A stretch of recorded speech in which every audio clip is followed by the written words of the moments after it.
ಬ್ರಹ್ಮ ಗುರುರ್ವಿಷ್ಣು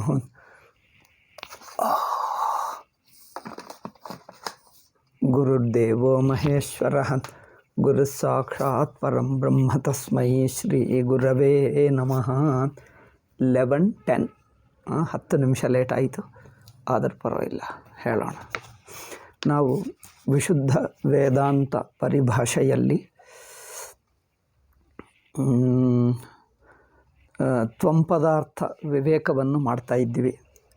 ತ್ವಂಪದಾರ್ಥ ವಿವೇಕದಲ್ಲಿ ಅನೇಕ ವಿಷಯಗಳಾಯಿತು. ಆತ್ಮಸ್ವರೂಪವನ್ನು ನಿಶ್ಚಯ ಮಾಡುವುದು. ಆತ್ಮಸ್ವರೂಪ ನಿಶ್ಚಯದಲ್ಲಿ ನಾವು ಆತ್ಮ ಕರ್ತೃಭೋಕ್ತೃ ಅಲ್ಲ, ಅಣು ಅಲ್ಲ ಮುಂತಾದ ವಿಷಯಗಳೆಲ್ಲ ತೀರ್ಮಾನ ಮಾಡಿ ಕೊನೆಗೆ ಅವಸ್ಥೆಗಳು ಆತ್ಮಕ್ಕಿಲ್ಲ ಅದು ತೀರ್ಮಾನ ಮಾಡ್ತಾಯಿದ್ದೀವಿ. ಆತ್ಮಗೆ ಅವಸ್ಥೆಗಳಿವೆ, ನಾನು ಅವಸ್ಥೆಗಳಿಗೆ ಒಳಗಾಗ್ತಾ ಇದ್ದೀನಿ ಅನಿಸುತ್ತದೆ. ಆದರೆ ವಿಚಾರ ಮಾಡಿ ನೋಡಿದ್ದರೆ ಆ ಅವಸ್ಥೆಗಳು ನಿಜವಲ್ಲ ಅಂದರೆ ಅವು ಇಲ್ಲ. ಇದ್ದಂತೆ ಅವಸ್ಥೆಗಳು ಇದ್ದಂತೆ ಸುಮ್ಮನೆ ಅನಿಸುತ್ತದೆ ಹೊರತು, ಅವಸ್ಥೆಗಳು ಇದ್ದಂತೆ ಅನಿಸುತ್ತದೆ ಹೊರತು ಅವು ನಿಜವಾಗಿ ಇರುವಂಥವುಗಳಲ್ಲ. ಓಕೆ, ಅಂದರೆ ಆತ್ಮನ ನಿಜ ಸ್ವರೂಪದಲ್ಲಿಲ್ಲ. ಅದೇ ಈಗ ಜಾಗೃತ್ ಸ್ವಪ್ನ ಅವಸ್ಥೆಗಳ ಕುರಿತು ವಿಚಾರ ಮಾಡಿದ್ದೇವೆ. ಜಾಗೃತ್ತು ಸ್ವಪ್ನ ಹೇಗೆ ನಮ್ಮ ಅನುಭವಕ್ಕಿಲ್ಲವೋ, ಅಂದರೆ ಅರಿವಿನ ಸ್ವರೂಪಕ್ಕೆ ಸ್ವಪ್ನ ಅಂಟಲ್ಲ. ಅರಿವಿನ ಸ್ವರೂಪಕ್ಕೆ ಸ್ವಪ್ನ ಅಂಟುವುದಿಲ್ಲ. ಏಕೆಂದರೆ ಸ್ವಪ್ನವು ಅರಿವಿನ ಸ್ವರೂಪಕ್ಕೆ ಅಂಟುವುದಾದರೆ ಎಂದಿಗೂ ಅರಿವಿಗೆ ಇರಲೇಬೇಕು. ಅಂದರೆ ಅರಿವಿಗೆ ಗೊತ್ತಾಗ್ತಲೇ ಇರಬೇಕು, ಅರಿವಿನಲ್ಲಿ ಗೊತ್ತಾಗ್ತಲೇ ಇರಬೇಕು. ಅಂದರೆ ಅರಿವು ಸ್ವಪ್ನವನ್ನು ನೋಡದೆ ಅರಿವಿರಲೇಬಾರದು ಅಲ್ಲವೇ? ಸ್ವಪ್ನವನ್ನು ನೋಡದೆ ಅರಿವು ಇರಲೇಬಾರದು. ಸ್ವಪ್ನ ನಿಜವಾಗಿ ಅರಿವಿನ ಸ್ವರೂಪವೇ ಆಗಿದ್ದಿದ್ದರೆ ಸ್ವಪ್ನವನ್ನು ನೋಡದೆ ಅರಿವಿರಲೇಬಾರದು. ಅಂದರೆ ಅರಿವು ನಿರಂತರವಾಗಿ ಸ್ವಪ್ನವನ್ನು ನೋಡುತ್ತಲೇ ಇರಬೇಕು. ಹಾಗೇನಲ್ಲ. ಏಕೆಂದರೆ ಅದೇ ಅರಿವು ಇದ್ದುಕೊಳ್ತಾ ಇದೆ, ಸ್ವಪ್ನವು ಬಿಟ್ಟು ಹೋಗ್ತಾ ಇದೆ. ಅದು ಗೊತ್ತಾಗಬೇಕು. ಇದನ್ನು ಗಮನಿಸಿ ಕಂಡುಹಿಡಿಯಬೇಕು. ಅರಿವು ಇದೆ, ಸ್ವಪ್ನವು ಬಿಟ್ಟು ಹೋಗ್ತಾ ಇದೆ ಅಲ್ಲವೇ? ಅರಿವಿದೆ, ಹೇಗೆ ಗೊತ್ತು? ಸ್ವಪ್ನ ಬಿಟ್ಟು ಹೋದ ನಂತರನೂ ಅರಿವಿದೆ. ಅಂದರೆ ನಮಗೆ ಇನ್ನೊಂದು ಅವಸ್ಥೆ ಇದೆ. ಅವಸ್ಥೆ ಇದೆ ಎಂದು ಸಿದ್ಧಪಡಿಸುವುದರಲ್ಲಿ ತಾತ್ಪರ್ಯವಲ್ಲ. ಗಮನಿಸಿ, ಎಚ್ಚರ ನಮಗೆ ಇದೆ ಎಂಬುದು ಸಿದ್ಧಪಡಿಸುವುದರಲ್ಲಿ ತಾತ್ಪರ್ಯವಲ್ಲ. ಸ್ವಪ್ನ ಬಿಟ್ಟು ಅರಿವಿದೋ ಇಲ್ಲವೋ ಅದು ನೋಡಿ. ಸ್ವಪ್ನವನ್ನು ಬಿಟ್ಟು ಅರಿವಿದೆ ಎಂಬುದು ಗಮನಿಸಿ ತಿಳ್ಕೊಳ್ಳುವುದು ಮುಖ್ಯ. ಅಂದರೆ ಸ್ವಪ್ನಾವಸ್ಥವನ್ನು ನೋಡುತ್ತಲೇ ಇರಬೇಕು ಎಂದಲ್ಲ. ಸ್ವಪ್ನಾವಸ್ಥ ಅರಿವಿನಿಂದ ಬಿಟ್ಟು ಹೋದರೂ ಅರಿವು ಮಾತ್ರ ಇರುತ್ತಾ ಇದೆ. ಸ್ವಪ್ನ ಈಗ ಇಲ್ಲ, ಅರಿವು ಮಾತ್ರ ಇದೆ. ಈ ಅನುಭವ ನಮಗೆ ಇದೋ ಇಲ್ಲವೋ? ಆ ಅರಿವು ಇನ್ನೊಂದನ್ನು ನೋಡ್ತದೆ, ಎಚ್ಚರವನ್ನು ನೋಡ್ತದೆ ಅಂದರೆ ತಿಳ್ಕೊಳ್ತದೆ.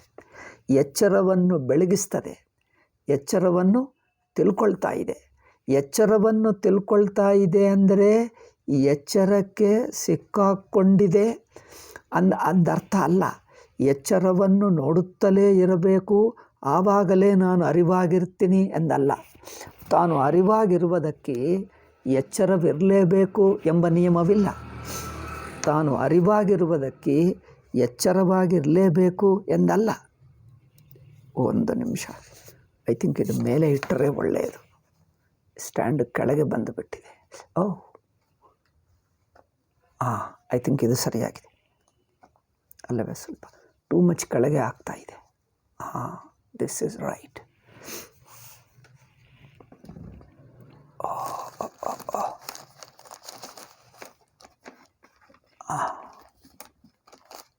ಎಸ್, ಈಗ ಸರಿಯಾಗಿದೆ.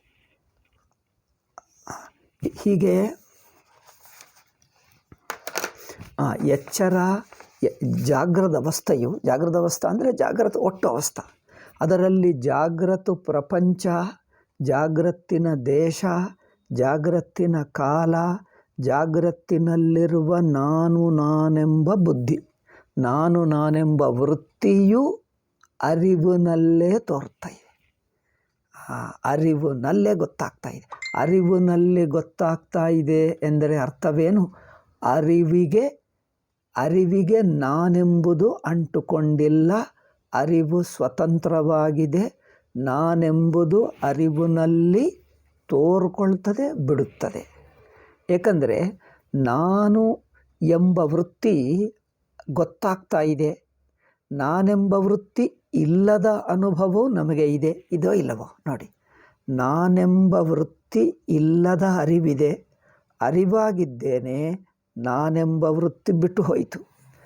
ನಾನೆಂಬ ವೃತ್ತಿ ಬಿಟ್ಟು ಹೋಯಿತು ಅಂದರೆ ನಾನೆಂಬ ವೃತ್ತಿಗಿಂತ ಸ್ವತಂತ್ರವಾಗಿ ಅರಿವಿದೆ.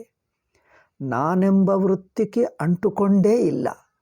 ಅದನ್ನು ನಿರಂತರವಾಗಿ ನೋಡಲೇಬೇಕು. ನಾನೆಂಬ ವೃತ್ತಿ ಇಟ್ಟುಕೊಳ್ಳಲೇಬೇಕು ಎಂಬ ನಿಯಮ ಅಲ್ಲ. ನಾನೆಂಬ ವೃತ್ತಿ ಇರಲೇಬೇಕು ಎಂದಿಲ್ಲ. ನಾನೆಂಬ ವೃತ್ತಿಯನ್ನು ಬಿಟ್ಟು ಅಂದರೆ ನಾನೆಂಬ ವೃತ್ತಿಯ ಅಂಚು ನೋಡ್ತಾ ಇದ್ದೀನಿ. ಅಂಚು ನೋಡುವುದು ಅಂದರೆ ಮುಗಿದು ಹೋಗೋದು. ಅದು ಸುಷುಪ್ತಿಯಲ್ಲಿ ಮುಗಿದು ಹೋಗುತ್ತದೆ.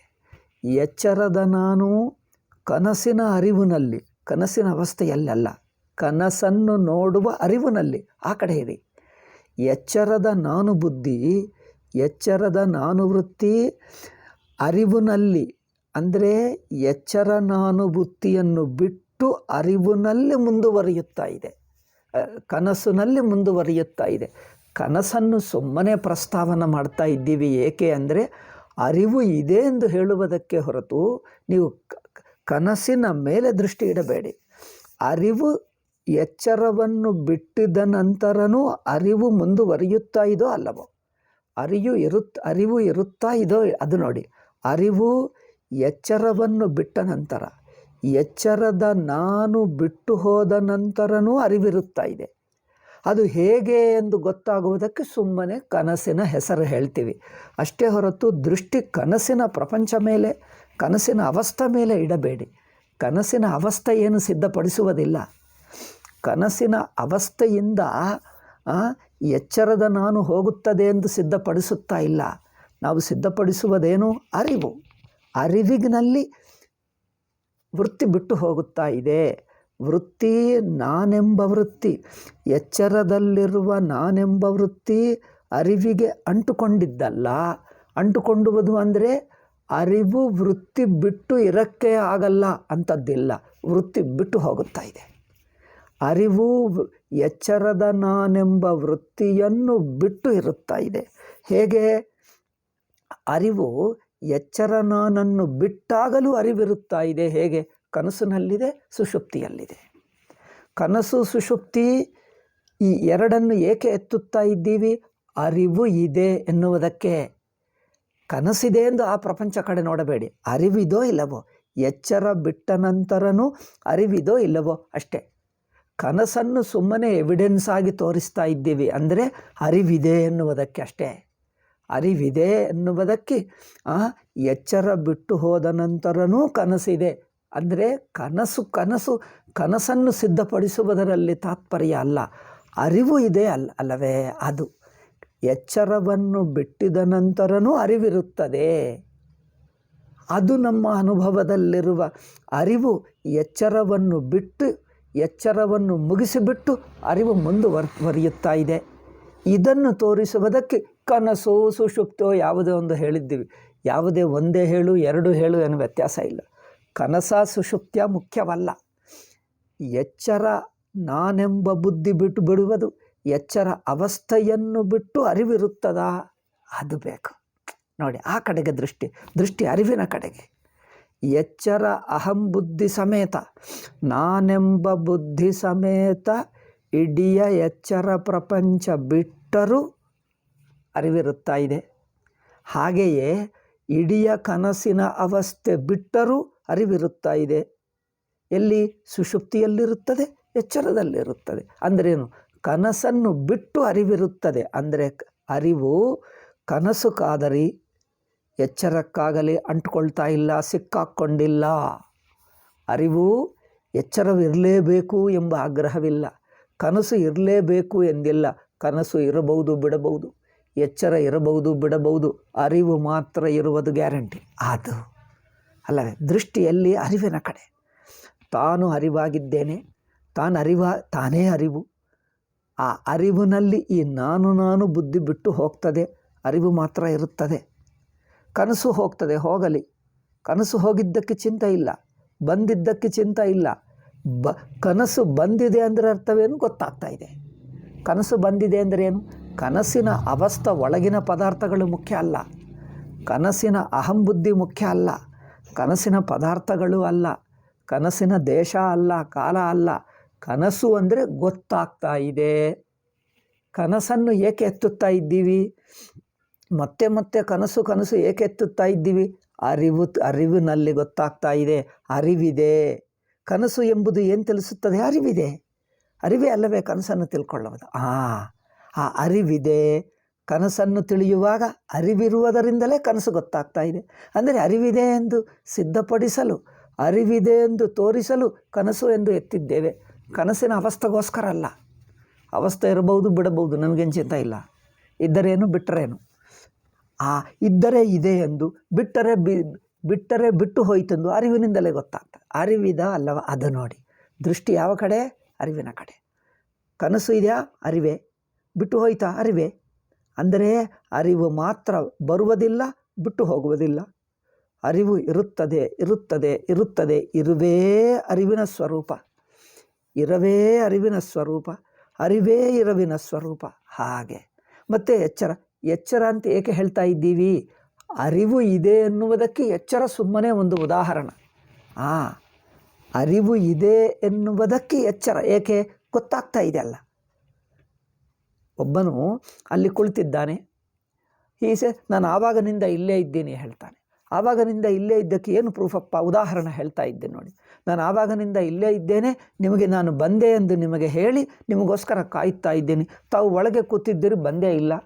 ಇವನು ಹೇಳ್ತಾನೆ, ನೀನು ಬಂದೇ ಇಲ್ಲ, ಸುಮ್ಮನೆ ಹೇಳ್ತಾ ಇದ್ದೀವಿ, ನಾನು ನಿನಗೆ ಬರುವಕ್ಕೆ ಹೇಳಿದೆ 10 ಗಂಟೆಗೆ, ನೀನು ಬಂದೇ ಇಲ್ಲ. ಇವರು ಹೇಳ್ತಾನೆ, ನಾನು ಬಂದಿದ್ದೆ ಸಾರ್, ನೀವು ಹೇಳಿದ ಟೈಮ್ಗೆ 10ಕ್ಕೆ ಮುಂಚೆನೇ ನಾನು ಬಂದಿದ್ದೇನೆ. ಏನಪ್ಪ ನೀವು ಬಂದಿದ್ದಕ್ಕೆ ಏನು ಪ್ರೂಫು? ಯಾರು ಅಂದರೆ ನೋಡಿ, ಇವನು ಬಂದ ಹೋದ, ಇವನು ಬಂದ ನಿಮ್ಮ ರೂಮ್ ಒಳಗೆ ಹೋದ, ಸ್ವಲ್ಪ ಹೊತ್ತಿಗೆ ವಾಪಸ್ ಹೋದ, ಮತ್ತೆ ಇವನು ಬಂದ, ಇವನ ಬಟ್ಟೆ ಹೇಗಿತ್ತು, ಇವನು ಮಲ್ಕೊಂಡು ಈಗ ಕೂತಿದ್ದ, ಈಗ ನಿಂತಿದ್ದ, ಇದೆಲ್ಲ ನಾನು ನೋಡಿದೆ. ಇಲ್ಲಿಂದಲೇ ನನಗೇನು ಹಾಡು ಕೇಳಿಸಿತು, ಅದು ಕೇಳಿದ್ದೆ. ಅಂದರೆ ಇವನು ಇದ್ದ ಎಂದು ಗೊತ್ತಾ. ಹಾಡು ಮುಖ್ಯ ಅಲ್ಲ, ಯಾರು ಬಂದರು ಯಾರು ಹೋದರು ಮುಖ್ಯ ಅಲ್ಲ, ಅವೆಲ್ಲ ತಿಳ್ಕೊಳ್ತಾ ಇವನಿದ್ದಾನಾ ಅದು ಮುಖ್ಯ. ವ್ಯತ್ಯಾಸ ಗೊತ್ತಾಗ್ತಾ ಇದೆ. ಹಾಡು ಕೇಳಿಸಿತು, ಏನೋ ಬೆಲ್ ರಿಂಗ್ ಮಾಡಿದ್ದಾರೆ, ಬೆಲ್ ಕೇಳಿಸಿತು, ಯಾರೋ ಒಬ್ಬರು ಮಾತಾಡಿಸಿದ್ದಾರೆ, ಆ ಮಾತಾಡಿಸಿದ್ದು ನಾನು ಕೇಳಿದೆ, ಅದೆಲ್ಲ ಹೇಳಿಬಿಡ್ತಾನೆ. ಇವೆಲ್ಲ ಕೇಳಿದ್ದಾನೆ ಅಂದರೆ ಇದ್ದಾನೆ ಅಷ್ಟೇ. ಅವನು ಇದ್ದಾನೆ ಎಂಬುದು ಸಿದ್ಧಪಡಿಸಲು ಇಲ್ಲಿ ಬೆಲ್ ಹೊಡೆದಿದ್ದಾರೆ, ಯಾರೋ ಬಂದಿದ್ದಾರೆ, ಹೋಗಿದ್ದಾರೆ, ಇನ್ನೇನು ಹಾಡು ಕೇಳಿಸಿತು. ಹಾಡು ಮುಖ್ಯ ಅಲ್ಲ, ಬೆಲ್ ಹೊಡೆಯುತ್ತಾ ಅಲ್ಲವಾ ಮುಖ್ಯ ಅಲ್ಲ, ಬೆಲ್ ಬಾರಿಸಿದ್ದರ ಅಲ್ಲವಾ ಮುಖ್ಯ ಅಲ್ಲ, ಅಲ್ಲವೇ? ಯಾರೋ ಬಂದಿದ್ದಾರ ಅದಲ್ಲ, ಅದೆಲ್ಲ ಇವನಿಗೆ ಗೊತ್ತಾದನೆಂದರೆ ಇವನಿದ್ದ ಅಷ್ಟೇ. ಇಲ್ಲಿ ನೋಡಿ, ದೃಷ್ಟಿ ಯಾವ ಕಡೆ ಇರಬೇಕು? ವೇದಾಂತದಲ್ಲಿ ಇದು ಮುಖ್ಯ. ಇಲ್ಲದಿದ್ದರೆ ಅವನು ಬಂದಿದ್ದ ಅವನು ಬಂದರೆ ಏನು ಅದು ಮುಖ್ಯ ಅಲ್ಲಪ್ಪ.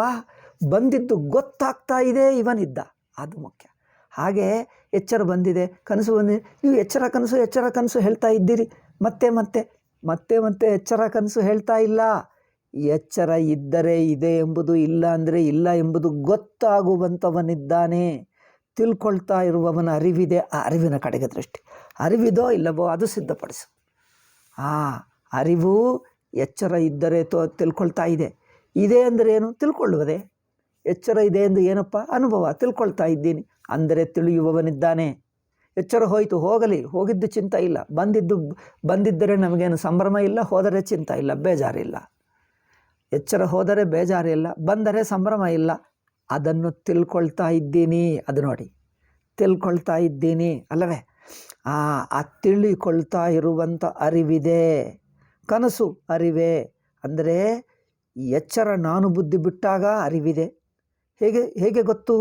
ಎಚ್ಚರ ನಾನು ಬುದ್ಧಿ ಎಚ್ಚರ ನಾನು ಬುದ್ಧಿ ಇರುವಾಗ ಕನಸಿನ ನಾನು ಬುದ್ಧಿ ಇರುವ ಹಾಗಿಲ್ಲ, ಇರುತ್ತದೆ. ಕನಸಿನ ನಾನು ಬುದ್ಧಿ ಇರುವವರೆಗೂ ಎಚ್ಚರ ನಾನು ಬುದ್ಧಿ ಬರಲ್ಲ, ಅಂದರೆ ಎಚ್ಚರಕ್ಕೆ ಬರುವುದೇ ಇಲ್ಲ. ಇದರಿಂದ ಏನು ಸಿದ್ಧವಾಗ್ತದೆ? ಅರಿವು ಮಾತ್ರ ಎಚ್ಚರ ನಾನು ಬುದ್ಧಿ ಬಿಟ್ಟು ಇರುತ್ತಾ ಇದೆ, ಕನಸಿನ ನಾನು ಬುದ್ಧಿ ಬಿಟ್ಟು ಇರುತ್ತಾ ಇದೆ. ಇಲ್ಲಿ ಕನಸು ಇರುತ್ತಾ ಇದೆ ಅಲ್ಲವಾ? ಕನಸಿನ ಕಡೆ ನೋಡಿ, ಕನಸಿನ ಕಡೆ ನಾನು ಬುದ್ಧಿ ಬಿಟ್ಟರೂ ಇರುತ್ತಾ ಇದೆ. ಕನಸಿನ ಅವಸ್ಥೆ ಹೋಗುತ್ತಾ ಇದೆ, ಕನಸಿನ ನಾನು ಬುದ್ಧಿ ಹೋಗುತ್ತಾ ಇದೆ, ಅರಿವು ಮಾತ್ರ ಇದೆ. ಎಚ್ಚರದ ನಾನು ಬುದ್ಧಿ ಹೋಗ್ತಾ ಇದೆ, ಹೋಗಿದ್ದರೂ ಅರಿವಿದೆ ಎನ್ನುವುದಕ್ಕೆ ಪ್ರೂಫ್ ಏನು? ಏಕೆಂದರೆ ಕನಸಿನ ನಾನು ಬಂದಿದೆ. ಕನಸಿನ ನಾನು ಬಿಟ್ಟು ಹೋಯಿತೆಂದು ಹೇಗೆ ಗೊತ್ತು? ಎಚ್ಚರದ ನಾನು ಬಂದಿದೆ. ಎಚ್ಚರ ನಾನು ಬಿಟ್ಟು ಹೋಯಿತೆಂದು ಹೇಗೆ ಗೊತ್ತು? ಕನಸಿನ ಅದು ಬಂದಿದೆ ಎನ್ನುವುದು ಸುಮ್ಮನೆ ದೃಷ್ಟಾಂತ. ಏನು ಸಿದ್ಧಪಡಿಸುವುದು? ಅರಿವಿದೆ. ಅದೆಲ್ಲ ತಿಳಿಯುತ್ತಾ, ಯಾರೇ ಬರಲಿ ಯಾರೇ ಹೋಗಲಿ, ಇಲ್ಲದೇ ಇರಲಿ ಬರದೇ ಇರಲಿ ಪರವಾಗಿಲ್ಲ, ಯಾರಿಲ್ಲ ಅಂದರೆ ಇಲ್ಲದೇ ಇರಲಿ, ಅದು ಗೊತ್ತಾಗುವ ಅರಿವಿದೋ ಇಲ್ಲವೋ ಅದು ತೀರ್ಮಾನ ಮಾಡು. ಆಯಿತಾ? ದೃಷ್ಟಿ ಎಲ್ಲಿರಬೇಕು? ಅರಿವಿನ ಕಡೆ. ಅರಿವಿದೆ, ಅದರಿಂದ ಎಚ್ಚರ ಇರಲಿ ಬಿಡಲಿ, ಕನಸಿನ ಹಂಬುದ್ಧಿ ಇರಲಿ ಬಿಡಲಿ, ಇಲ್ಲದಿದ್ದರೂ ಪರವಾಗಿಲ್ಲ. ಎಚ್ಚರ ನಾನು ಇಲ್ಲ, ಕನಸಿನ ನಾನಿಲ್ಲ, ಎರಡೂ ಇಲ್ಲ, ಪರವಾಗಿಲ್ಲ. ಅರಿವಿದೋ ಇಲ್ಲವೋ ನೋಡಿ. ಎಚ್ಚರ ಅರಿವು, ಎಚ್ಚರ ಅಹಂಬುದ್ಧಿ ಇಲ್ಲ, ಕನಸಿನ ಅಹಂಬುದ್ಧಿ ಇಲ್ಲ. ಯಾವ ಅಹಂಬುದ್ಧಿಯೇ ಇಲ್ಲ, ಯಾವ ಅವಸ್ಥೆನೇ ಇಲ್ಲ, ಯಾವ ಪ್ರಪಂಚನೇ ಇಲ್ಲ. ಇರಲಿ ಪರವಾಗಿಲ್ಲ, ಪ್ರಪಂಚ ಇರಬೇಕೆಂದೇನಲ್ಲ, ಅವಸ್ಥೆ ಇರಬೇಕೆಂದೇ ಅಲ್ಲ.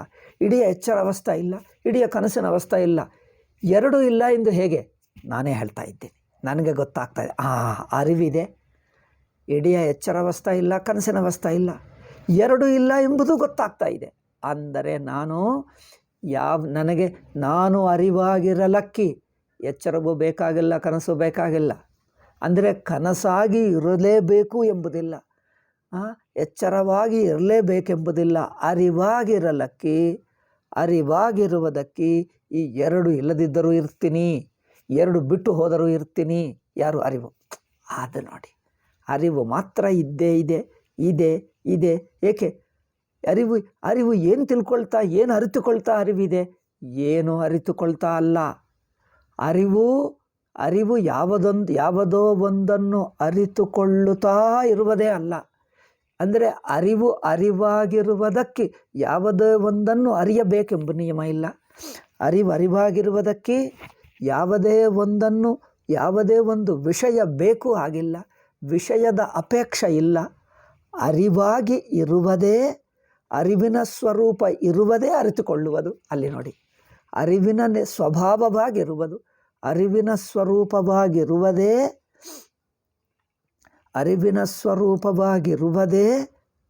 ಅರಿವು.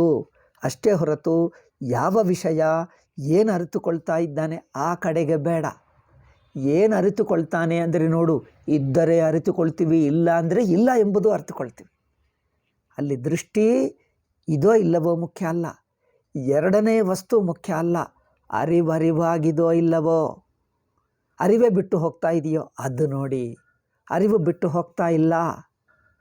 ವಿಷಯವಿರಬಹುದು, ಇಲ್ಲದೇ ಇರಬಹುದು, ವಿಷಯವಿರಲಿ ಬಿಡಲಿ, ಅವಸ್ಥೆ ಇರಲಿ ಬಿಡಲಿ, ಅರಿವು ಮಾತ್ರ ಬಿಟ್ಟು ಹೋಗ್ತಾ ಇಲ್ಲ.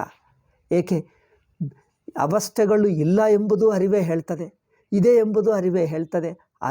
ಅರಿವಾಗಿರುವುದೇ ಅದರ ಸ್ವಭಾವ, ಅರಿವಾಗಿರುವುದೇ ಅದರ ಸ್ವರೂಪ. ಅರಿತುಕೊಳ್ಳಬೇಕು, ಒಂದು ಸಂಬಂಧ ಇರಬೇಕಂದಲ್ಲ. ಸಂಬಂಧ ಅಂದರೆ ಇನ್ನೊಂದು ವಿಷಯ ಸಂಬಂಧದ ಅರಿವಲ್ಲ, ಇದು ಸ್ವರೂಪದ ಅರಿವು.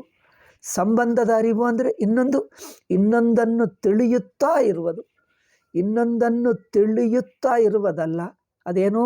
ಸ್ವರೂಪ ಅರಿವು. ಅರಿವಾಗಿರುವುದೇ ತಾನು ಅಷ್ಟೇ. ಅರಿತುಕೊಳ್ಳುತ್ತಾ ಇರುವುದಂದರೆ ಸಂಬಂಧವಾಯಿತು. ಇದು ಸಂಬಂಧದ ಅರಿವಲ್ಲ, ಸ್ವರೂಪದ ಅರಿವು. ಅಂದರೇನು? ತಾನಿರುವುದೇ ಹಾಗೆ, ಅದು ತಾನಂದರೆ ಅಷ್ಟೇ. ಅರಿವಂದರೆ ಅರಿವೇ ಅಷ್ಟೇ. ಈಗ ಏನಿಲ್ಲ, ಏನಿದ್ದರೆ ಅದು ಗೊತ್ತಾಗ್ತದೆ, ಏನಿಲ್ಲದಿದ್ದರೂ ಗೊತ್ತಾಗ್ತದೆ. ತಾನು ಅರಿವೆಂಬುದು ತಾನು ಅಷ್ಟೇ. ತಾನಿರುವೆಂಬುದು ತಾನೇ. ಅದಕ್ಕೆ ಯಾವ ಪ್ರೂಫು ಬೇಕಾಗಿಲ್ಲ. ಅದ ನೋಡಿ, ಇನ್ನೊಂದು ವಸ್ತುವಿದೆಯಾ? ಇರಬಹುದು. ಇಲ್ಲವಾ? ಅದು ಆಗಬಹುದು. ಇದ್ದರೆ ಇರಲಿ, ಬಿಟ್ಟರೆ ಬಿಡಲಿ, ಅರಿವು ಮಾತ್ರ ಅರಿವೇ. ಇನ್ನೊಂದು ಅಪೇಕ್ಷೆಯಿಂದ ಅರಿವಾಗಲಿಲ್ಲ. ಇನ್ನೊಂದು ಇರುವುದೋ ಇಲ್ಲದಿರುವುದೋ ಎರಡೂ ಬೇಕಾಗಿಲ್ಲ. ಇನ್ನೊಂದು ಇರುವುದೋ ಇಲ್ಲದಿರುವುದೋ ಎರಡೂ ಬೇಕಾಗಿಲ್ಲ. ಇರುವುದು ಇಲ್ಲದು ಎರಡೂ ಬೇಕಾಗಿಲ್ಲ. ಇನ್ನೊಂದು ಇರುವುದು ಇಲ್ಲದು ಎರಡೂ ಬೇಕಾಗಿಲ್ಲದೆ ತಾನು ಅರಿವಾಗಿರುತ್ತಾನೆ. ಹಾಗೆ ನೋಡಿ, ಅಂದರೆ ತಾನು ಅರಿವೆಂಬುದು ತನ್ನ ಸ್ವರೂಪ, ತನ್ನ ಅರಿವೆಂಬುದು ತನ್ನ ಸ್ವರೂಪ. ಇನ್ನೊಂದು ಇರಲಿ ಬಿಡಲಿ ಅಲ್ಲವೇ? ಅಂದರೆ ದೃಷ್ಟಿ ಇನ್ನೊಂದಿನ ಸಂಬಂಧದಿಂದ ನೋಡ್ತಾ ಇಲ್ಲ, ಇನ್ನೊಂದು ಕಡೆಗೆ ನೋಡುವುದೇ ಇಲ್ಲ, ಇನ್ನೊಂದು ಕಡೆ ಸಂಬಂಧವೇ ಇಲ್ಲ, ಇನ್ನೊಂದು ಎಂಬ ಮಾತೂ ಇಲ್ಲ, ಇನ್ನೊಂದು ಎಂಬ ಯೋಚನವೂ ಇಲ್ಲ. ಇನ್ನೊಂದೆಂಬ ಯೋಚನ ಬೇಕಾಗಿಲ್ಲದೆ ತಾನು ಅರಿವಾಗಿದ್ದಾನೆ. ಏಕೆ?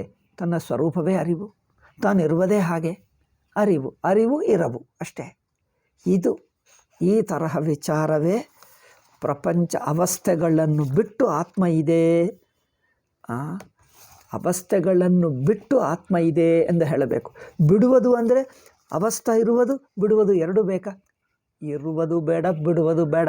ಇದ್ದರೆ ಇರಬಹುದು, ಬಿಟ್ಟರೆ ಬಿರಬಹುದು. ಆ ಕಡೆ ನೋಡುವುದೇ ಇಲ್ಲ. ಆ ವಸ್ತುವಿನ ಸಂಬಂಧವೇ ನಮಗೆ ಬೇಡ. ಇರಲು ಬಿಡಲು ಎರಡಕ್ಕೆ ಸಂಬಂಧವಿಲ್ಲ. ಏಕೆ? ಅರಿವು ಕಡೆನೇ ನೋಡು, ಅರಿವೇ ಅಷ್ಟೇ. ಸೂರ್ಯ ಬೆಳಗಿಸ್ತಾನೆ. ಯಾರಾದರೂ ಮನುಷ್ಯರಿರಲಿ ಬಿಡಲಿ, ಅದೇನು ಭೂಮಿ ಇರಬಹುದು, ಮರಗಿಡಗಳಿರಬಹುದು, ನದಿ ಇರಬಹುದು, ಮನುಷ್ಯರಿರಬಹುದು, ಪ್ರಾಣಿಗಳಿರಬಹುದು, ಇಲ್ಲದಿರಬಹುದು. ಸೂರ್ಯನು ಬೆಳಗುವಕ್ಕೇನು ಅಡ್ಡಿ ಬರಲ್ಲ. ಸೂರ್ಯನು ಬೆಳಗುವುದಕ್ಕೆ ಮೋಡ ಇದ್ದರೂ ಏನು ಬರಲ್ಲ, ಅಡ್ಡಿ ಬರಲ್ಲ. ಪ್ರಪಂಚ ಇದ್ದರೂ ಇರದಿದ್ದರೂ ಸೂರ್ಯನು ಬೆಳಗುತ್ತಾನೇ ಇರುತ್ತಾನೆ, ಅದರ ಸ್ವರೂಪ. ಹಾಗೆಯೇ ಆಕಾಶ ತಾನಾಗಿದೆ. ಮಿಕ್ಕ ಜನರು ಇರಲಿ ಬಿಡಲಿ ಎಲ್ಲ ಖಾಲಿಯಾಗಿದ್ದರೂ ಆಕಾಶ ಇರುತ್ತದೆ. ಏನಪ್ಪ, ಏನಾದರೂ ವಸ್ತುಗಳು ನೋಡಿ, ಇಲ್ಲಿ ಈ ಪುಸ್ತಕ, ಇದೆಲ್ಲ ಗೋಡೆ, ಈ ಟೇಬಲು, ಇದೆಲ್ಲ ಇಟ್ಟರೆ ಆಕಾಶ ಇರುತ್ತದೆ. ಇದಿಲ್ಲದಿದ್ದರೆ ಆಕಾಶ ಇರಲ್ಲವ? ಆಕಾಶಕ್ಕೆ ಮಿಕ್ಕ ಜನರು ಇದ್ದಾರೋ ಇಲ್ಲವೋ ನಮಗೆ ವ್ಯತ್ಯಾಸವೇ ಇಲ್ಲ. ಆ ಕಡೆ ನೋಡುವುದೇ ಇಲ್ಲ. ಆಕಾಶವೇ ಇರುತ್ತದೆ. ಏಕೆ? ಆಕಾಶ ತಾನೇ ತಾನು. ಹಾಗೆ ಅರಿವು ತಾನೇ ತಾನು. ಹೀಗೆ ಅರಿವು ಸ್ವತಃ ಸಿದ್ಧ. ತಾನೇ ತಾನು ಅಂದರೆ ಸಂಬಂಧದ ಅರಿವಲ್ಲ, ಇರುವುದೇ ಅರಿವು. ಇದು ಸ್ವತಃ ಸಿದ್ಧ. ಸಂಬಂಧದ ಅರಿವು ಅಂದರೆ ಸಾಪೇಕ್ಷ ಆಗಿಬಿಟ್ಟಿತು. ಇನ್ನೊಬ್ಬರ ಸಂಬಂಧ ಇಲ್ಲದೆ ತಾನೇ ತಾನಿದೆ. ವೃತ್ತಿ ಅಪೇಕ್ಷೆ ಇಲ್ಲ, ಸಂಬಂಧ ಅಪೇಕ್ಷೆ ಇಲ್ಲ. ಇದು ಸ್ವತಃ ಸಿದ್ಧ. ವೃತ್ತಿ ಅಪೇಕ್ಷೆ ಇಲ್ಲ, ಸಂಬಂಧದ ಅಪೇಕ್ಷೆ ಎರಡೂ ಒಂದೇ. ಸುಮ್ಮನೆ ಹೇಳು ಮಾತು. ಅರ್ಥವಾಗುವುದಕ್ಕೆ ನಾನು ಎರಡು ಪದಗಳನ್ನು ಬಳಸ್ತಾ. ವೃತ್ತಿ ಹೇಳು, ಸಂಬಂಧ ಹೇಳು ಒಂದೇ. ವೃತ್ತಿ ಬೇಕಾಗಿಲ್ಲ, ಸಂಬಂಧ ಬೇಕಾಗಿಲ್ಲ. ವೃತ್ತಿ ಬೇಕಾಗಿಲ್ಲ, ಸಂಬಂಧ ಬೇಕಾಗಿಲ್ಲ. ಆದರೂ ಅರಿವಿದೆ. ಅದೇಕೆ? ತಾನೇ ತಾನಿದೆ. ಅದು ಸ್ವತಃ ಸಿದ್ಧ ಅರಿವು. ಸ್ವತಃ ಅಷ್ಟೇ. ಅರಿವೇ ಅರಿವು. ಸ್ವತಃ ಅಂದ್ರೇನು? ಏನೋ ಕಾರಣದಿಂದ ಅರಿವಲ್ಲ. ಅರಿವೇಕೆ? ಅರಿವಿನಿಂದಲೇ ಅರಿವು ಅಷ್ಟೇ. ಅರಿವಾಗುವುದರಿಂದ ಅರಿವು ಅಂದರೆ ಅರ್ಥವೇನು? ಸ್ವತಃ ಸಿದ್ಧ ಎಂದರ್ಥ. ಅದು ಹೇಳುವ ಬಗೆ. ಏನೋ ಬೇರೆ ಇನ್ನೊಂದು ವಸ್ತುವನ್ನು ನೋಡುವುದರಿಂದ ಅರಿವಲ್ಲ. ಎಚ್ಚರ ಇದೆ ಎನ್ನುವುದರಿಂದ ಅರಿಯಲ್ಲ. ಎಚ್ಚರ ಹೋಯಿತು ಎನ್ನುವುದರಿಂದ ಅರಿವಲ್ಲ. ಕನಸು ಹೋಯಿತು ಎಂಬುದರಿಂದ ಅರಿವಲ್ಲ. ಅರಿವೇಕೆ? ಅರಿವು, ಅದರಿಂದ ಅರಿವು. ಅರಿವಿನಿಂದಲೇ ಅರಿವು ಅಂದರೆ ತಾನೇ ತಾನು ಎಂದರ್ಥ. ಇನ್ನೊಂದು ನಿಮಿತ್ತದಿಂದ ಅರಿವಲ್ಲ, ಸಂಬಂಧದ ಅರಿವಲ್ಲ. ಇನ್ನೊಂದು ಕಡೆ ಇನ್ನೊಂದೆಂಬ ಮಾತೇ ಇಲ್ಲ, ಇನ್ನೊಂದೆಂಬ ಪ್ರಸಕ್ತೇ ಇಲ್ಲ. ಅರಿವು ಹಾಗೆ. ಏಕೆ? ತನ್ನ ಸ್ವರೂಪವೇ ಅರಿವು. ತಾನಿರುವುದೇ ಹಾಗೆ. ಆದ್ದರಿಂದ ಇದು ಸ್ವತಃ ಸಿದ್ಧ. ಈ ತರಹ ಇದೆಲ್ಲ ವಿಚಾರ ಏನಿಲ್ಲ. ವಿಚಾರ ಅಂದರೆ ಗಮನ. ಸುಮ್ಮನೆ ಗಮನಿಸ್ತಾ ಇರಬೇಕು. ಗಮನದಲ್ಲಿ ನಮ್ಮ ಇಂದ್ರಿಯಗಳು, ಮನಸ್ಸು, ವೃತ್ತಿ, ಕೊನೆಗೂ ನಾನು ಬುದ್ಧಿ ಅರಿವಿನ ಒಳಗೆ ಬಂದು ಬಿಡ್ತದೆ. ಅರಿವಿನ ಒಳಗೆ ಅಂದರೇನು? ಅಹಂ ಬುದ್ಧಿ. ನಾವು ಸಾಮಾನ್ಯವಾಗಿ ಏನು ತಿಳ್ಕೊಳ್ತೀವಿ? ಅರಿವೇ ನಾನು ಎಂದು ತಿಳ್ಕೊಳ್ತೀವಿ. ನಾನು ಅಂದರೆ ಆತ್ಮ. ಅಹಂ ಬುದ್ಧೇ ನಾನು ಎಂದು ತಿಳ್ಕೊಂಡು ಬಿಡ್ತೀವಿ. ಅಹಂ ಬುದ್ಧೇ ನಾನು, ಅಹಂ ಬುದ್ಧಿ ಅರಿವು ಎಂದು ತಿಳ್ಕೊಳ್ತೀವಿ. ಅಹಂ ಬುದ್ಧಿ ಅರಿವಲ್ಲ. ಏಕೆ? ಅಹಂ ಬುದ್ಧಿ ಅರಿವಿಗೂ ಗೊತ್ತಾಗ್ತಾ ಇದೆ ಹೇಳ್ತೀವಿ. ಅಹಂ ಬುದ್ಧಿ ಅರಿವಿನಲ್ಲಿದೆ. ಅಹಂ ಬುದ್ಧಿ ಅರಿವಿಗೂ ಗೊತ್ತಾಗ್ತಾ ಇದೆ. ಅಹಂ ಬುದ್ಧಿ ಅರಿವಿನಲ್ಲಿದೆ. ಏನೇ ಹೇಳು, ಅರ್ಥವೇನೆಂದರೆ ಅರಿವು ಸ್ವತಂತ್ರ, ಅಷ್ಟೇ ತಾತ್ಪರ್ಯ. ಅಹಂಬುದ್ಧಿ ಅರಿವಿನಲ್ಲಿದೆ, ಅಹಂಬುದ್ಧಿ ಅರಿವಿಗೂ ಗೊತ್ತಾಗ್ತಾ ಇದೆ, ಅಥವಾ ಅಹಂಬುದ್ಧಿ ಬಿಟ್ಟು ಹೋಗ್ತಾ ಇದೆ. ಈ 3 ಹೇಳುವ ಬಗೆಗಳು. 3 ಹೇಳಿದ್ದರೂ ಒಂದೇ ಅರ್ಥ, ಅರಿವು ಸ್ವತಂತ್ರವಾಗಿದೆ ಅಷ್ಟೇ. ಅರಿವಿಗೆ ನಾನು ಬುದ್ಧಿ ಅಂಟುಕೊಂಡಿಲ್ಲ. ನಾನು ಬುದ್ಧಿ ಇಲ್ಲದಿದ್ದರೂ ಅರಿವಿದೆ. ಇಲ್ಲದಿದ್ದರೂ ಅಂದರೆ ಅರಿವು ಸ್ವತಂತ್ರವಾಗಿದೆ. ಅರಿವು ಅರಿವಾಗೇ ಇದೆ, ನಾನು ರೂಪವಾಗಿ ಇಲ್ಲ. ನಾನು ರೂಪವಾಗಬೇಕಾಗಿಲ್ಲ ಅರಿವಿರುವುದಕ್ಕೆ. ಅರಿವು ಅರಿವಾಗಿರುವುದಕ್ಕೆ ನಾನು ರೂಪವಾಗಿರಬೇಕಾಗಿಲ್ಲ. ನಾನು ರೂಪ ಅಂದರೆ ಇದಮ್ಮನ್ನು ತಿಳ್ಕೊಂಡರೆ ನಾನು ರೂಪ. ನಾನು ಅಂದರೇನು? ಇದು ಎಂಬುದು ತಿಳ್ಕೊಳ್ತಾ ಇದ್ದರೆ ನಾನು ವೃತ್ತಿ. ಇದು ಎಂಬ ವೃತ್ತಿ ತಿಳ್ಕೊಳ್ತಾ ಇರುವುದು ನಾನು ವೃತ್ತಿ. ನಾನು ವೃತ್ತಿಗೆ ಯಾವುದೋ ಇದು ಎಂದು ಬುದ್ಧಿ ಇರಲೇಬೇಕು. ಇದು ಎಂಬ ಬುದ್ಧಿ ಇದ್ದರೆ ನಾನು ಬುದ್ಧಿ ಇರುತ್ತದೆ. ಆದರೆ ಅರಿವಿಗೆ ನಾನು ಬುದ್ಧಿ ಇರಲ್ಲ. ಅಂದರೇನು? ಇದು ಎಂಬ ಬುದ್ಧಿ ಇಲ್ಲ. ಇದು ಎಂಬ ಬುದ್ಧಿಯನ್ನು ತಿಳ್ಕೊಳ್ತಾ ಇಲ್ಲ. ಅದರಿಂದ ನಾನು ಬುದ್ಧಿ ಇರುವುದಿಲ್ಲ. ನಾನು ಬುದ್ಧಿ ಇರಬೇಕಂದರೆ ಇದು ಎಂಬುದು ತಿಳಿಯುತ್ತಾ ಇರುವುದೇ ನಾನು ಬುದ್ಧಿ. ಇದು ಎಂಬುದನ್ನು ತಿಳಿಯುತ್ತಾ ಇರುವುದೇ ನಾನು ಬುದ್ಧಿ. ನಾನು ಬುದ್ಧಿ ಬಿಟ್ಟು ಹೋಯಿತು ಅಂದರೇನು? ಇದು ಎಂಬ ವೃತ್ತಿ ಇಲ್ಲ. ಇದು ಎಂಬ ವೃತ್ತಿ ಇಲ್ಲ ಅಂದರೆ ನಾನು ಎಂಬ ವೃತ್ತಿಯೂ ಇಲ್ಲ. ಅಂದರೇನು? ಯಾವ ವೃತ್ತಿ ಇಲ್ಲದೆ ಅರಿವಿದೆ. ಅರಿವೇ ಅರಿವು, ವೃತ್ತಿ ಇಲ್ಲ. ನಾನು ವೃತ್ತಿ ಇಲ್ಲ, ನೀನು ವೃತ್ತಿ ಇಲ್ಲ. ಇದು ಎಂಬ ವೃತ್ತಿ ಇಲ್ಲ, ನಾನು ಎಂಬ ವೃತ್ತಿ ಇಲ್ಲ. ಏಕೆ? ಇದು ಎಂಬ ವೃತ್ತಿ ಸಂಬಂಧ ಇಟ್ಕೊಂಡರೆ ನಾನು ಬುದ್ಧಿ ಹುಟ್ಟುತ್ತದೆ. ಇಲ್ಲದಿದ್ದರೆ ನಾನು ಬುದ್ಧಿ ಹುಟ್ಟುವುದೇ ಇಲ್ಲ. ಇದು ಎಂಬ ವೃತ್ತಿ ಬಿಟ್ಟರೆ ನಾನಿಲ್ಲ. ಅಂದರೆ ನಾನು ಇದು ಎರಡು ಒಂದೇ. ಪೇಪರಿನ 2 ಪಾರ್ಶ್ವಗಳ ಹಾಗೆ ನಾನು ಇದು ಎಂಬುದು ಒಂದೇ. ಅಂದರೆ ಈ 2 ಇಲ್ಲ ಅಂದರೆ ವೃತ್ತಿರಹಿತವೇ ಅರಿವು. ಅಂದರೆ ಸಂಬಂಧರಹಿತ. ಅರಿವಿಗೆ ಒಂದಾನೊಂದನ್ನು ಅರಿಯುತ್ತಾ ಇದ್ದೇನೆ ಎಂಬುದು ಸಂಬಂಧವಿಲ್ಲ. ಯಾವುದೋ ಒಂದನ್ನು ಅರಿಯುತ್ತಾ ಇದ್ದೇನೆ ಅದಿಲ್ಲ. ಯಾವುದೋ ಆ ಯೋಚನೆ ಇಲ್ಲ, ಅರಿವು ಅಷ್ಟೇ. ವೃತ್ತಿ ಇಲ್ಲ. ವೃತ್ತಿ ಅಂದರೆ ಸಂಬಂಧ. ವೃತ್ತಿ ಅಂದರೆ ಸಂಬಂಧ. ವೃತ್ತಿ ಇಲ್ಲ, ಸಂಬಂಧರಹಿತ ಅಂದರೆ ಅದ್ವಿತೀಯ ಆಯಿತು. ವೃತ್ತಿ ಇಲ್ಲ ಅಂದರೆ ಏನಾಯಿತು? ವೃತ್ತಿಗಿಂತ ಸ್ವತಂತ್ರವಾಗಿದೆ, ಅದು ಸ್ವತಃ ಸಿದ್ಧ. ವೃತ್ತಿ ಇಲ್ಲ ಅಂದರೆ ದ್ವೈತವಿಲ್ಲ ಆಯಿತು. ಅದು ದ್ವೈತವಿಲ್ಲ ಆಯಿತು, ಸ್ವತಃ ಸಿದ್ಧ ಆಯಿತು. ಸ್ವತಃ ಸಿದ್ಧವೇ ಅದ್ವೈತ ಚೈತನ್ಯ. ಸ್ವತಃ ಸಿದ್ಧ ಅದ್ವಿತೀಯ ಇದು ಅಲ್ಲವೇ? ನಾವು ಅವಸ್ಥೆಗಳ ಹಿಂದಿನದು ಸಾರ ಹೇಳಿದ್ದೇವೆ. ಹಿಂದಿನ ಪಾಠದ ಸಾರ ಹೇಳಿಕೊಂಡು, ಸಾರ ಹೇಳುವುದಂದರೆ ಬುದ್ಧಿಗೆ ಹೇಳಲ್ಲ, ಮತ್ತೆ ಅನುಭವಕ್ಕೆ ಹೇಳ್ತೀವಿ. ಅದಕ್ಕೋಸ್ಕರ ಇಷ್ಟೆಲ್ಲ ಹೇಳಬೇಕಾಯಿತು. ಹಿಂದಿನ ಪಾಠದಲ್ಲಿ ಮನನ ಮಾಡಿದ್ದು ಸಾರ ಹೇಳು ಅಂದರೆ ಹೀಗೆ ಎಂದು ಶಾರ್ಟ್ಕಟ್ ಹೇಳಿಬಿಟ್ರೆ ಬುದ್ಧಿ ಕಾನ್ಸೆಪ್ಟ್ ಮಾಡಿಕೊಂಡು ಬಿಡ್ತದೆ, ಯೋಚನೆ ಮಾಡ್ತದೆ. ಯೋಚನೆ ಬೇಡ. ಹಿಂದಿನದು ಸಾರ ಹೇಳುವುದು ಅಂದರೆ ಮತ್ತೆ ಅನುಭವವನ್ನೇ ಹೇಳುವುದು ಅಷ್ಟೇ. ಅದಕ್ಕೋಸ್ಕರ ನಾನು ಸಾರ ಹೇಳುವುದು ಮತ್ತೆ ವಿಚಾರಣೆ ಮಾಡ್ತೀನಿ. ವಿಚಾರದ ಸಾರ ಹೇಳು ಅಂದರೆ ವಿಚಾರವೇ. ಗಮನದ ಸಾರ ಹೇಳು ಅಂದರೆ ಗಮನವೇ. ಮತ್ತೆ ಗಮನ ಬಿಟ್ಟು ಗಮನ ಮಾಡಿದ್ದು ಹೇಳು ಅಂದರೆ ಅದು ವೃತ್ತಿ ಆಗಿಬಿಡ್ತದೆ. ಆತ್ಮತತ್ವ, ಆತ್ಮವಿಚಾರ, ಆತ್ಮಜ್ಞಾನ ಎನ್ನುವುದು ವೃತ್ತಿ ಅಲ್ಲ, ಅದು ಅನುಭವ. ಅನುಭವವನ್ನು ಗಮನಿಸುವುದು, ಅನುಭವವನ್ನು ಗಮನಿಸಿ ತಿಳ್ಕೊಳ್ಳುವುದು, ಅನುಭವದಲ್ಲಿ ನಿಂತಿರುವುದು ಅಷ್ಟೇ. ಅನುಭವವನ್ನು ಗಮನಿಸುವುದು, ನಿಂತಿರುವುದು ಎರಡೂ ಒಂದೇ. ಅಂದರೆ ಅನುಭವ ಬಿಟ್ಟು ಇನ್ನೊಂದಿಲ್ಲ.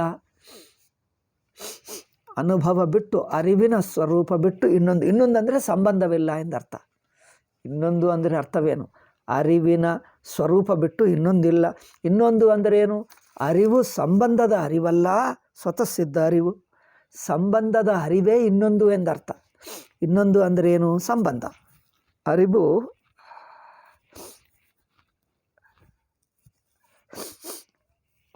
ಸಂಬಂಧ, ಅದು ಸಂಬಂಧದ ಅರಿವಲ್ಲ. ಅದರಿಂದ ಅರಿವನ್ನು ಗಮನಿಸುವುದು ಅಂದರೆ ಗಮನಿಸುವವನು ಅರಿವೇ ಆಗ್ತಾನೆ.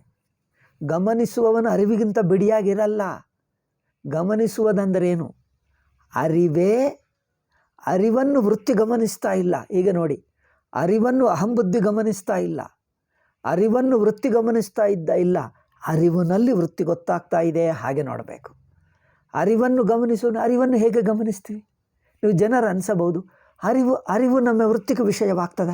ನೀವು ಹೇಳ್ತೀರಿ ಆತ್ಮನನ್ನು ವಿಚಾರ ಮಾಡು, ಅರಿವನ್ನು ವಿಚಾರ ಮಾಡೋಣ, ಅರಿವನ್ನು ಗಮನಿಸೋಣ ಅಂದರೆ ಏನಪ್ಪ? ಅರಿವು ವಿಷಯವಾಗುತ್ತದೆ. ಗಮನ ಅಂದರೆ ಯಾರು? ವೃತ್ತಿ. ವೃತ್ತಿಗೆ ಅರಿವು ವಿಷಯವಾಗ್ತದೆ. ವೃತ್ತಿಗೆ ಅರಿವು ವಿಷಯವಾಗ್ತದೆ. ಅರಿವನ್ನು ವೃತ್ತಿ ತಿಳ್ಕೊಳ್ತದೆ ಅಲ್ಲ, ಮತ್ತೇನು? ವೃತ್ತಿಯನ್ನೇ ಅರಿವು ತಿಳ್ಕೊಳ್ತದೆ. ಗಮನ ಅಂದರೆ ಏನು? ಅರಿವೇ ವೃತ್ತಿಯನ್ನು ಗಮನಿಸ್ತಾ ಇದೆ ಅಲ್ಲವೇ? ಅರಿವು ಅಂದರೆ ಅರಿವಿನಲ್ಲಿ ವೃತ್ತಿ ಗೊತ್ತಾಗ್ತಾ ಇದೆ, ವೃತ್ತಿ ಹೋಗ್ತಾ ಇದೆ. ಯಾರು ಗಮನಿಸ್ತಾ ಇದ್ದಾರೆ? ಅರಿವೇ ಗಮನಿಸ್ತಾ ಇದೆ, ಅರಿವೇ ತಿಳ್ಕೊಳ್ತಾ ಇದೆ. ಅರಿವನ್ನು ತಿಳ್ಕೊಳ್ತಾ ಇಲ್ಲ ನೋಡಿ, ಅರಿವನ್ನು ತಿಳ್ಕೊಳ್ತಾ ಇಲ್ಲ, ಅರಿವಿನಲ್ಲೇ ಗೊತ್ತಾಗ್ತಾ ಇದೆ. ಅರಿವಿನಲ್ಲೇ ವೃತ್ತಿ ಗೊತ್ತಾಗ್ತಾ ಇದೆ, ವೃತ್ತಿ ಹೋಗಿದ್ದು ಗೊತ್ತಾಗ್ತಾ ಇದೆ. ಆತ್ಮನನ್ನು ವಿಚಾರ ಮಾಡು ಅಂದರೆ ಅರಿವನ್ನು ವಿಚಾರ, ಅರಿವನ್ನು ವಿಚಾರ ಅಂದರೆ ಅರಿವನ್ನು ವೃತ್ತಿಗೆ ವಿಷಯ ಮಾಡು ಅಲ್ಲ. ವೃತ್ತಿಗೆ ವಿಷಯವು ಹೇಗಾಗ್ತದೆ? ವೃತ್ತಿಗೆ ಅರಿವು ವಿಷಯವಾಗ್ತದೆ? ವೃತ್ತಿಗೆ ಅರಿವು ವಿಷಯವಾಗಲ್ಲವೇ? ವೃತ್ತಿಯಿಂದ ಏನು ಗೊತ್ತಾಗಲೇ ಅದು ಅನಾತ್ಮನೇ. ವೃತ್ತಿಗೆ ಏನು ಗೊತ್ತಾದರೂ ಅದು ಪರಿಮಿತವೇ, ಅದು ಸ್ವತಃ ಸಿದ್ಧ ಆತ್ಮನೇ ಅಲ್ಲ. ಅರಿವು ವೃತ್ತಿಗೆ ಗೊತ್ತಾಗಲ್ಲ ಅಲ್ಲ, ಅರಿವು ವೃತ್ತಿಗೆ ಗೊತ್ತಾಗಲ್ಲ. ಏನಾಗುತ್ತದೆ? ವೃತ್ತಿ ಬರುತ್ತದೆ ಹೋಗುತ್ತದೆ. ಅಂದರೆ ವೃತ್ತಿ ಎನ್ನುವುದು ಅರಿವಿಗೂ ಅಳತೆ ಮಾಡುವುದು. ವೃತ್ತಿ ಗೊತ್ತಾಗುವುದಂದರೆ ವೃತ್ತಿ ಎನ್ನುವುದು ಒಂದು ಅಳತೆ. ಅಳತೆಯಿಂದ ಅರಿವನ್ನು ಅಳತೆ ಮಾಡೋಕ್ಕಾಗ್ತದೆ ನೋಡಿ. ವೃತ್ತಿ ಎನ್ನುವುದು ಅಳತೆ, ವೃತ್ತಿಯಿಂದ ಅರಿವನ್ನು ಅಳತೆ ಮಾಡೋಕ್ಕಾಗ್ತದೆ. ಆದ್ದರಿಂದ ಏನು? ವೃತ್ತಿಯಿಂದ ಅರಿವನ್ನು ಅಳತೆ ಮಾಡ್ತಾ ಇಲ್ಲ, ವೃತ್ತಿಯಿಂದ ವೃತ್ತೇ ಅಳತೆ ಮಾಡಿಕೊಂಡು ವೃತ್ತೇ ಬಿಟ್ಟು ಹೋಗ್ತಾ ಇದೆ ಅಲ್ಲವೇ? ಒಂದು ನಾನು ಉದಾಹರಣೆ ಹೇಳಿದ್ದೀನಿ ನೋಡಿ. ಲೋಟದಿಂದ ಸಮುದ್ರವನ್ನು ಅಳೆಯುವಕ್ಕೆ ಹೋದರೆ ಸಮುದ್ರವನ್ನು ಅಳೆಯಲ್ಲ. ಏಕೆ? ಲೋಟನೇ ಕೆಲಸ ಮಾಡದೆ ಆಗಿ ಹೋಗಿಬಿಡ್ತದೆ. ಏಕೆ? ಇಷ್ಟು ಲೋಟ ಅಷ್ಟು ನೀರಿದೆಯಾ? ಅಲ್ಲ. ಆಗ ಏನಾಗ್ತದೆ? ಲೋಟನೇ ಮುಳುಗಿ ಹೋಗುತ್ತದೆ. ಲೋಟ ಮುಳುಗಿ ಹೋದರೆ ಏನು ಗೊತ್ತಾಗ್ತದೆ? ಅಳತೆ ಮಾಡುವ ಲೋಟ ತಾನೇ ಬಿದ್ದು ಹೋಗಿ ಅದು ಅಳತೆಗೆ ಸಿಗಲ್ಲ ಎಂದು ಹೇಳಿಬಿಡ್ತದೆ ನೋಡಿ. ಅಳತೆ ಅಂದರೆ ಸಣ್ಣ ಲೋಟ, ಸಣ್ಣ ಲೋಟಕ್ಕೆ ಅಳತೆ ಇದೆ. ಅಳತೆ ಇರುವ ಲೋಟ ಅಳತೆಗೂ ಸಿಗದೇ ಇರುವ ಸಮುದ್ರವನ್ನು ಹೇಗೆ ಅಳೆಯುತ್ತದೆ? ಅಳೆಯುವುದಂದರೇನು? ಅಳತೆಗೂ ಸಿಗಲ್ಲ ಎಂದು ಹೇಳುವುದೇ ಅಳೆಯುವುದು. ಅಳತೆಗೂ ಸಿಗಲ್ಲ, ಲೋಟಕ್ಕೆ ಸಿಗಲ್ಲ ಎಂದು ಲೋಟ ಹೇಳ್ತದೆ. ಹೇಗೆ? ಲೋಟ ಮುಳುಗಿ ಹೋಗಿ ನನಗೆ ಸಿಗಲ್ಲ ಎಂದು ಹೇಳಿಬಿಡ್ತದೆ. ಇದೇ ಅಳತೆ. ಅಂದರೆ ನೀರನ್ನು ಅಳೆಯುವಕ್ಕೆ ಹೋಗಿ ಅಳೆಯಕ್ಕೆ ಆಗದೆ, ಅದನ್ನು ಅಳತೆ ಮಾಡಲಿಕ್ಕೆ ಆಗದೆ ತಾನು ಮುಳುಗಿ ಹೋಗಿ, ತಾನು ಬಿದ್ದು ಹೋಗಿ, ತಾನು ಕೆಲಸಕ್ಕೆ ಬಾರದೆ ಹೋಗಿ ಅಳತೆಗೆ ಸಿಗದಿರುವಂಥ ಅನಂತವನ್ನು ಉಳಿಸಿಬಿಡ್ತದೆ. ಹಾಗೆ ಅಲ್ಲವೇ? ತಾನು ಮುಳುಗಿ ಹೋಗಿ, ತಾನು ಬಿದ್ದು, ಅಳತೆ ಲೋಟ ಮುಳುಗಿ ಹೋಗಿ, ಲೋಟೆ ಬಿದ್ದು ಹೋಗಿ ಅಂದ್ರೇನು? ಕೆಲಸಕ್ಕೆ ಬಾರದೇ ಆಗಿ. ಆ ಲೋಟನೇ ವೇಸ್ಟಪ್ಪ, ಲೋಟ ವ್ಯರ್ಥವಾಗಿ ಕೆಲಸಕ್ಕೆ ಬಾರದೆ ಅಂಥದ್ದಾಗಿಬಿಟ್ಟು, ಕೆಲಸಕ್ಕೆ ಬರಲ್ಲ ಅಂದ್ರೇನು? ಲೋಟನೇ ಕೆಲಸಕ್ಕೆ ಬರಲ್ಲ ಅಂದರೆ ಅಳತೆನೇ ಉಪಯೋಗವಿಲ್ಲ ಎಂದು ಅನಂತ ಗೊತ್ತಾಯ್ತಲ್ಲ. ಹಾಗೆ ನಮ್ಮ ಬುದ್ಧಿ ಯಾವುದೇ ಒಂದು ಅಳತೆ ಮಾಡ್ತಾ ಇರುತ್ತದೆ. ನಮ್ಮ ಬುದ್ಧಿಯನ್ನೇ ಬಿಡಿಯುವುದಂದರೆ ಎಲ್ಲ ಅಳತೆಗಳು ಕೆಲಸಕ್ಕೆ ಬರಲ್ಲ, ಎಲ್ಲ ಅಳತೆಗಳು ಪರಿಮಿತವೇ. ನೀರು ಎಷ್ಟಿದೆ ಅನಂತ ಅಂದರೆ ಯಾವ ಅಳತೆಗೆ ಸಿಗಲ್ಲ. ಎಲ್ಲ ಅಳತೆಗಳು ಬಿದ್ದು ಹೋಗಿ ಎಲ್ಲ ಪ್ರಮಾಣಗಳು, ಎಲ್ಲ ಅಳತೆಗಳು ಕಲ್ಪಿತವಾಗಿ, ಎಲ್ಲ ಅಳತೆಗಳು ಅಲ್ಪವಾಗಿ, ವೇಸ್ಟಾಗಿ ಪಕ್ಕಕ್ಕೂ ಹೋಗುತ್ತವೆ, ಬಿದ್ದು ಬಿಡ್ತವೆ. ಯಾವ ಕೆಲಸಕ್ಕೆ ಬಾರದೆ ಹೋಗುತ್ತದೆ? ಅನಂತ ಉಳಿದು ಬಿಡುತ್ತದೆ. ಹಾಗೆ ಅನಂತ ಉಳಿಯಿತಾ? ಸಮುದ್ರವನ್ನು ಅಳೆಯುವಕ್ಕೆ ಹೋಗಿ ಅಳೆತಕ್ಕೆ ಬರಲ್ಲ ಎಂದು ತಾನು ಬಿದ್ದು ಹೋಗಿ ಅನಂತವನ್ನು ತಿಳಿಸುತ್ತದೆ ನಮಗೆ. ಅಯ್ಯೋ, ಇದು ಅಳತೆಕ್ಕೆ ಬರಲ್ಲ ಅಂದರೆ ಅಷ್ಟು ದೊಡ್ಡದಾ? ಅಳತೆಗೆ ಸಿಗಂತೆ ಆಯಿತು. ಬರೀ ಅಳತೆಗೂ ಸಿಗಂಥದ್ದು ಈ ಲೋಟ ಅನಂತ ಎಂದು ಹೇಗೆ ಹೇಳಿತು? ಪ್ರಶ್ನ. ಇದು ಅಲ್ಪ ಲೋಟ, ಇದು ಅಳತೆಗೆ ಸಿಗದೇ ಇರುವಂಥ ದೊಡ್ಡದು. ಅಳತೆಗೆ ಸಿಗದೇ ಇರುವಂಥ ದೊಡ್ಡದು ಅಂದರೆ ಅನಂತ ಆಯಿತು. ಅಲ್ಪ ವಸ್ತುವಾದ ಲೋಟ ಅನಂತವನ್ನು ಹೇಗೆ ತಿಳಿಸುತ್ತದೆ? ತಿಳಿಸಿತಲ್ಲ? ಹೌದು, ಇದು ಹೇಗೆ ತಿಳಿಸಿತು? ಆಶ್ಚರ್ಯವೇ. ಇದೇ ಅಧ್ಯಾರೋಪವಾದ. ಪರಿಮಿತವಾದ ಲೋಟ, ಇಷ್ಟೇ ಸಣ್ಣ ಲೋಟ ಹೋಗಿ ಲೋಟ ಅಳತೆ ಮಾಡಿ ಮಾಡಿ ಮಾಡಿ ಮಾಡಿ ನಾನೇ ಕೆಲಸಕ್ಕೆ ಬರಲ್ಲಪ್ಪ, ನಾನು ವ್ಯರ್ಥ, ನಾನು ಕೆಲಸಕ್ಕೆ ಬರಲ್ಲ, ನನ್ನ ಉಪಯೋಗವಿಲ್ಲ, ನಾನೇ ವೇಸ್ಟ್ ಎಂದು ಮುಳುಗಿ ಹೋಗಿ ಪಕ್ಕಕ್ಕೆ ಹೋಗಿ ಕೆಲಸಕ್ಕೆ ಬಾರದೆ ಹೋಗಿ ಈ ಅಳತೆಗೆ ಸಿಗದೇ ಇರುವಂಥ ದೊಡ್ಡದು ಎಂದು ಹೇಳಿಬಿಟ್ಟಿತಾ ಅಲ್ಲವ. ಅಳತೆ ಕೆಲಸ ಮಾಡದೆ ನೋಡಿ, ಲೋಟ ಕೆಲಸ ಮಾಡಿ ಎಷ್ಟಿದೆ ಎಂದು ಹೇಳುವುದು ಒಂದು ಪದ್ಧತಿ. ಲೋಟ ಕೆಲಸ ಮಾಡಿ ಲೋಟದಿಂದ ಅಳೆತು ಅಳೆತು ಎಷ್ಟಿದೆ ಎಂದು ಹೇಳುತ್ತದೆ.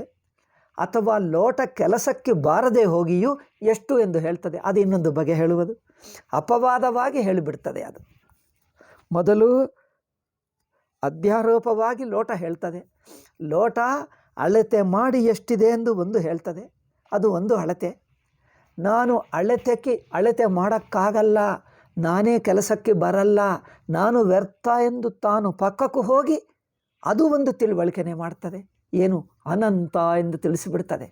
ಹೌದಪ್ಪ, ಅಲ್ಪ ಲೋಟದಿಂದ ಅನಂತ ಹೇಗೆ ಗೊತ್ತಾಯಿತು ನೋಡಿ. ಹೀಗೆ ಗೊತ್ತಾಯ್ತಲ್ಲವ, ಈಗಲೇ ಗೊತ್ತಾಯ್ತಲ್ಲ. ಅಂದರೆ ತಾನು ಬಿದ್ದು ಹೋಗಿ ಕೆಲಸಕ್ಕೆ ಬಾರದೇ ಆಗಿ ತಿಳಿಸುತ್ತದೆ. ಹಾಗೆಯೇ ಮನಸ್ಸು ಬಿದ್ದು ಹೋಗಿ ಕೆಲಸಕ್ಕೆ ಬಾರದೇ ಹೋಗಿ ಅವಸ್ಥೆಗಳು ಕೆಲಸಕ್ಕೆ ಬರಲ್ಲ. ಏಕೆ? ಅವಸ್ಥೆಗಳು ಅಲ್ಪವಾಗುತ್ತವೆ. ಅವಸ್ಥೆಗಳು ಬರುತ್ತದೆ ಹೋಗುತ್ತದೆ, ಅರಿವು ಅದಕ್ಕಿಂತ ದೊಡ್ಡದಾಗಿದೆ. ಅವಸ್ಥಾ ಜಾಗ್ರದ ಅವಸ್ಥೆ ಆಗಲಿ ಸ್ವಪ್ನಾವಸ್ಥೆ ಆಗಲಿ ಅರಿವನ್ನು ಅಳತೆ ಮಾಡಲ್ಲ. ಅಯ್ಯೋ, ನಾನೇ ಅಲ್ಪವಾಗಿ ಬಿದ್ದು ಹೋಗ್ತಾ ಇದ್ದೀನಿ. ಎಚ್ಚರಾವಸ್ಥೆ ಹೇಳ್ತದೆ ನಾನೇ ಬಿದ್ದು ಹೋಗ್ತಾ ಇದ್ದೀನಿ. ಕನಸು ಹೇಳ್ತದೆ ನಾನು ಬಿದ್ದು ಹೋಗ್ತಾ ಇದ್ದೀನಿ. ಅವುಗಳೆಲ್ಲ ಬಿದ್ದು ಹೋಗಿ ನಾವೇ ಇಲ್ಲ, ನಾವೇ ಅರಿವಿನಲ್ಲಿ ಮುಳುಗಿ ಹೋಗ್ತಾ ಇದ್ದೀವಿ. ಅರಿವು ಉಳಿಯುತ್ತಾ ಇದೆ, ನಮ್ಮನ್ನು ನುಂಗಿಬಿಟ್ಟು ಅರಿವು ಉಳಿಯುತ್ತಾ ಇದೆ. ನಾವು ಜಾಗ್ರದ ಅವಸ್ಥೆ ಸ್ವಪ್ನಾವಸ್ಥೆ ಅರಿವು ಎಷ್ಟಿದೆ ಎಂದು ಅಳತೆ ಮಾಡುವುದಕ್ಕೆ ಹೋಗಿ ನಾವೇ ಕೆಲಸಕ್ಕೆ ಬಾರದೆ ನಾವೇ ಅರಿವಿನಲ್ಲಿ ಮುಳುಗಿ ಹೋಗಿ ನಮ್ಮನ್ನೇ ಅರಿವು ತಿಳ್ಕೊಳ್ತಾ ಇದೆ. ಅರಿವು ನಮಗಿಂತ ದೊಡ್ಡದಾಗಿದೆ.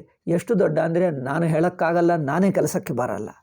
ಅಂದರೆ ಅವಸ್ಥೆಗಳೇ ಮುಳುಗಿ ಹೋಗಿ ಅರಿವು ಉಳಿಸುತ್ತಾರೆ. ಈಗ ಅರಿವೇ ಅರಿವು. ಈಗ ಅರಿವು ಎಷ್ಟುಗಿಷ್ಟು ಇಲ್ಲ, ಲೆಕ್ಕ ಇಲ್ಲ, ಸಂಬಂಧ ಇಲ್ಲ, ಪರಿಮಾಣ ಇಲ್ಲ, ಸಂಬಂಧ ಇಲ್ಲ. ಪರಿಮಾಣ ಇಲ್ಲ, ಸಂಬಂಧ ಇಲ್ಲ. ಆಕಾಶ ಅಂದರೇನು? ಪರಿಮಾಣ. ಕಾಲ ಅಂದರೇನು? ಒಂದು ಅಳತೆ. ಕಾಲ ಎಂಬುದು ಒಂದು ಅಳತೆ. ದೇಶ ಎಂಬುದು ಒಂದು ಅಳತೆ. ಅನಂತ ಅಂದರೇನು? ಅಳತೆಗೆ ಸಿಗಲ್ಲ, ಕಾಲವೇ ವ್ಯರ್ಥ ಆಯಿತು. ಕಾಲ ಎಂಬುದಕ್ಕೆ ಅರ್ಥವೇ ಇಲ್ಲ. ಏಕೆ? ಇಷ್ಟೊತ್ತು ಅಂದರೆ ಎಷ್ಟೊತ್ತು ಅಲ್ಲಪ್ಪ, ಅದು ಎಂದಿಗೂ ಇರುವುದಕ್ಕೆ ಎಷ್ಟೊತ್ತು ಹೇಳ್ತೀವಿ? ಎಂದಿಗೂ ಇರುವುದು, ಇರುವಿಕೆನೇ ಅಂದು. ಕಾಲದ ಅಳತೆ ಬಿದ್ದು ಹೋಯಿತು, ವ್ಯರ್ಥವಾಯಿತು.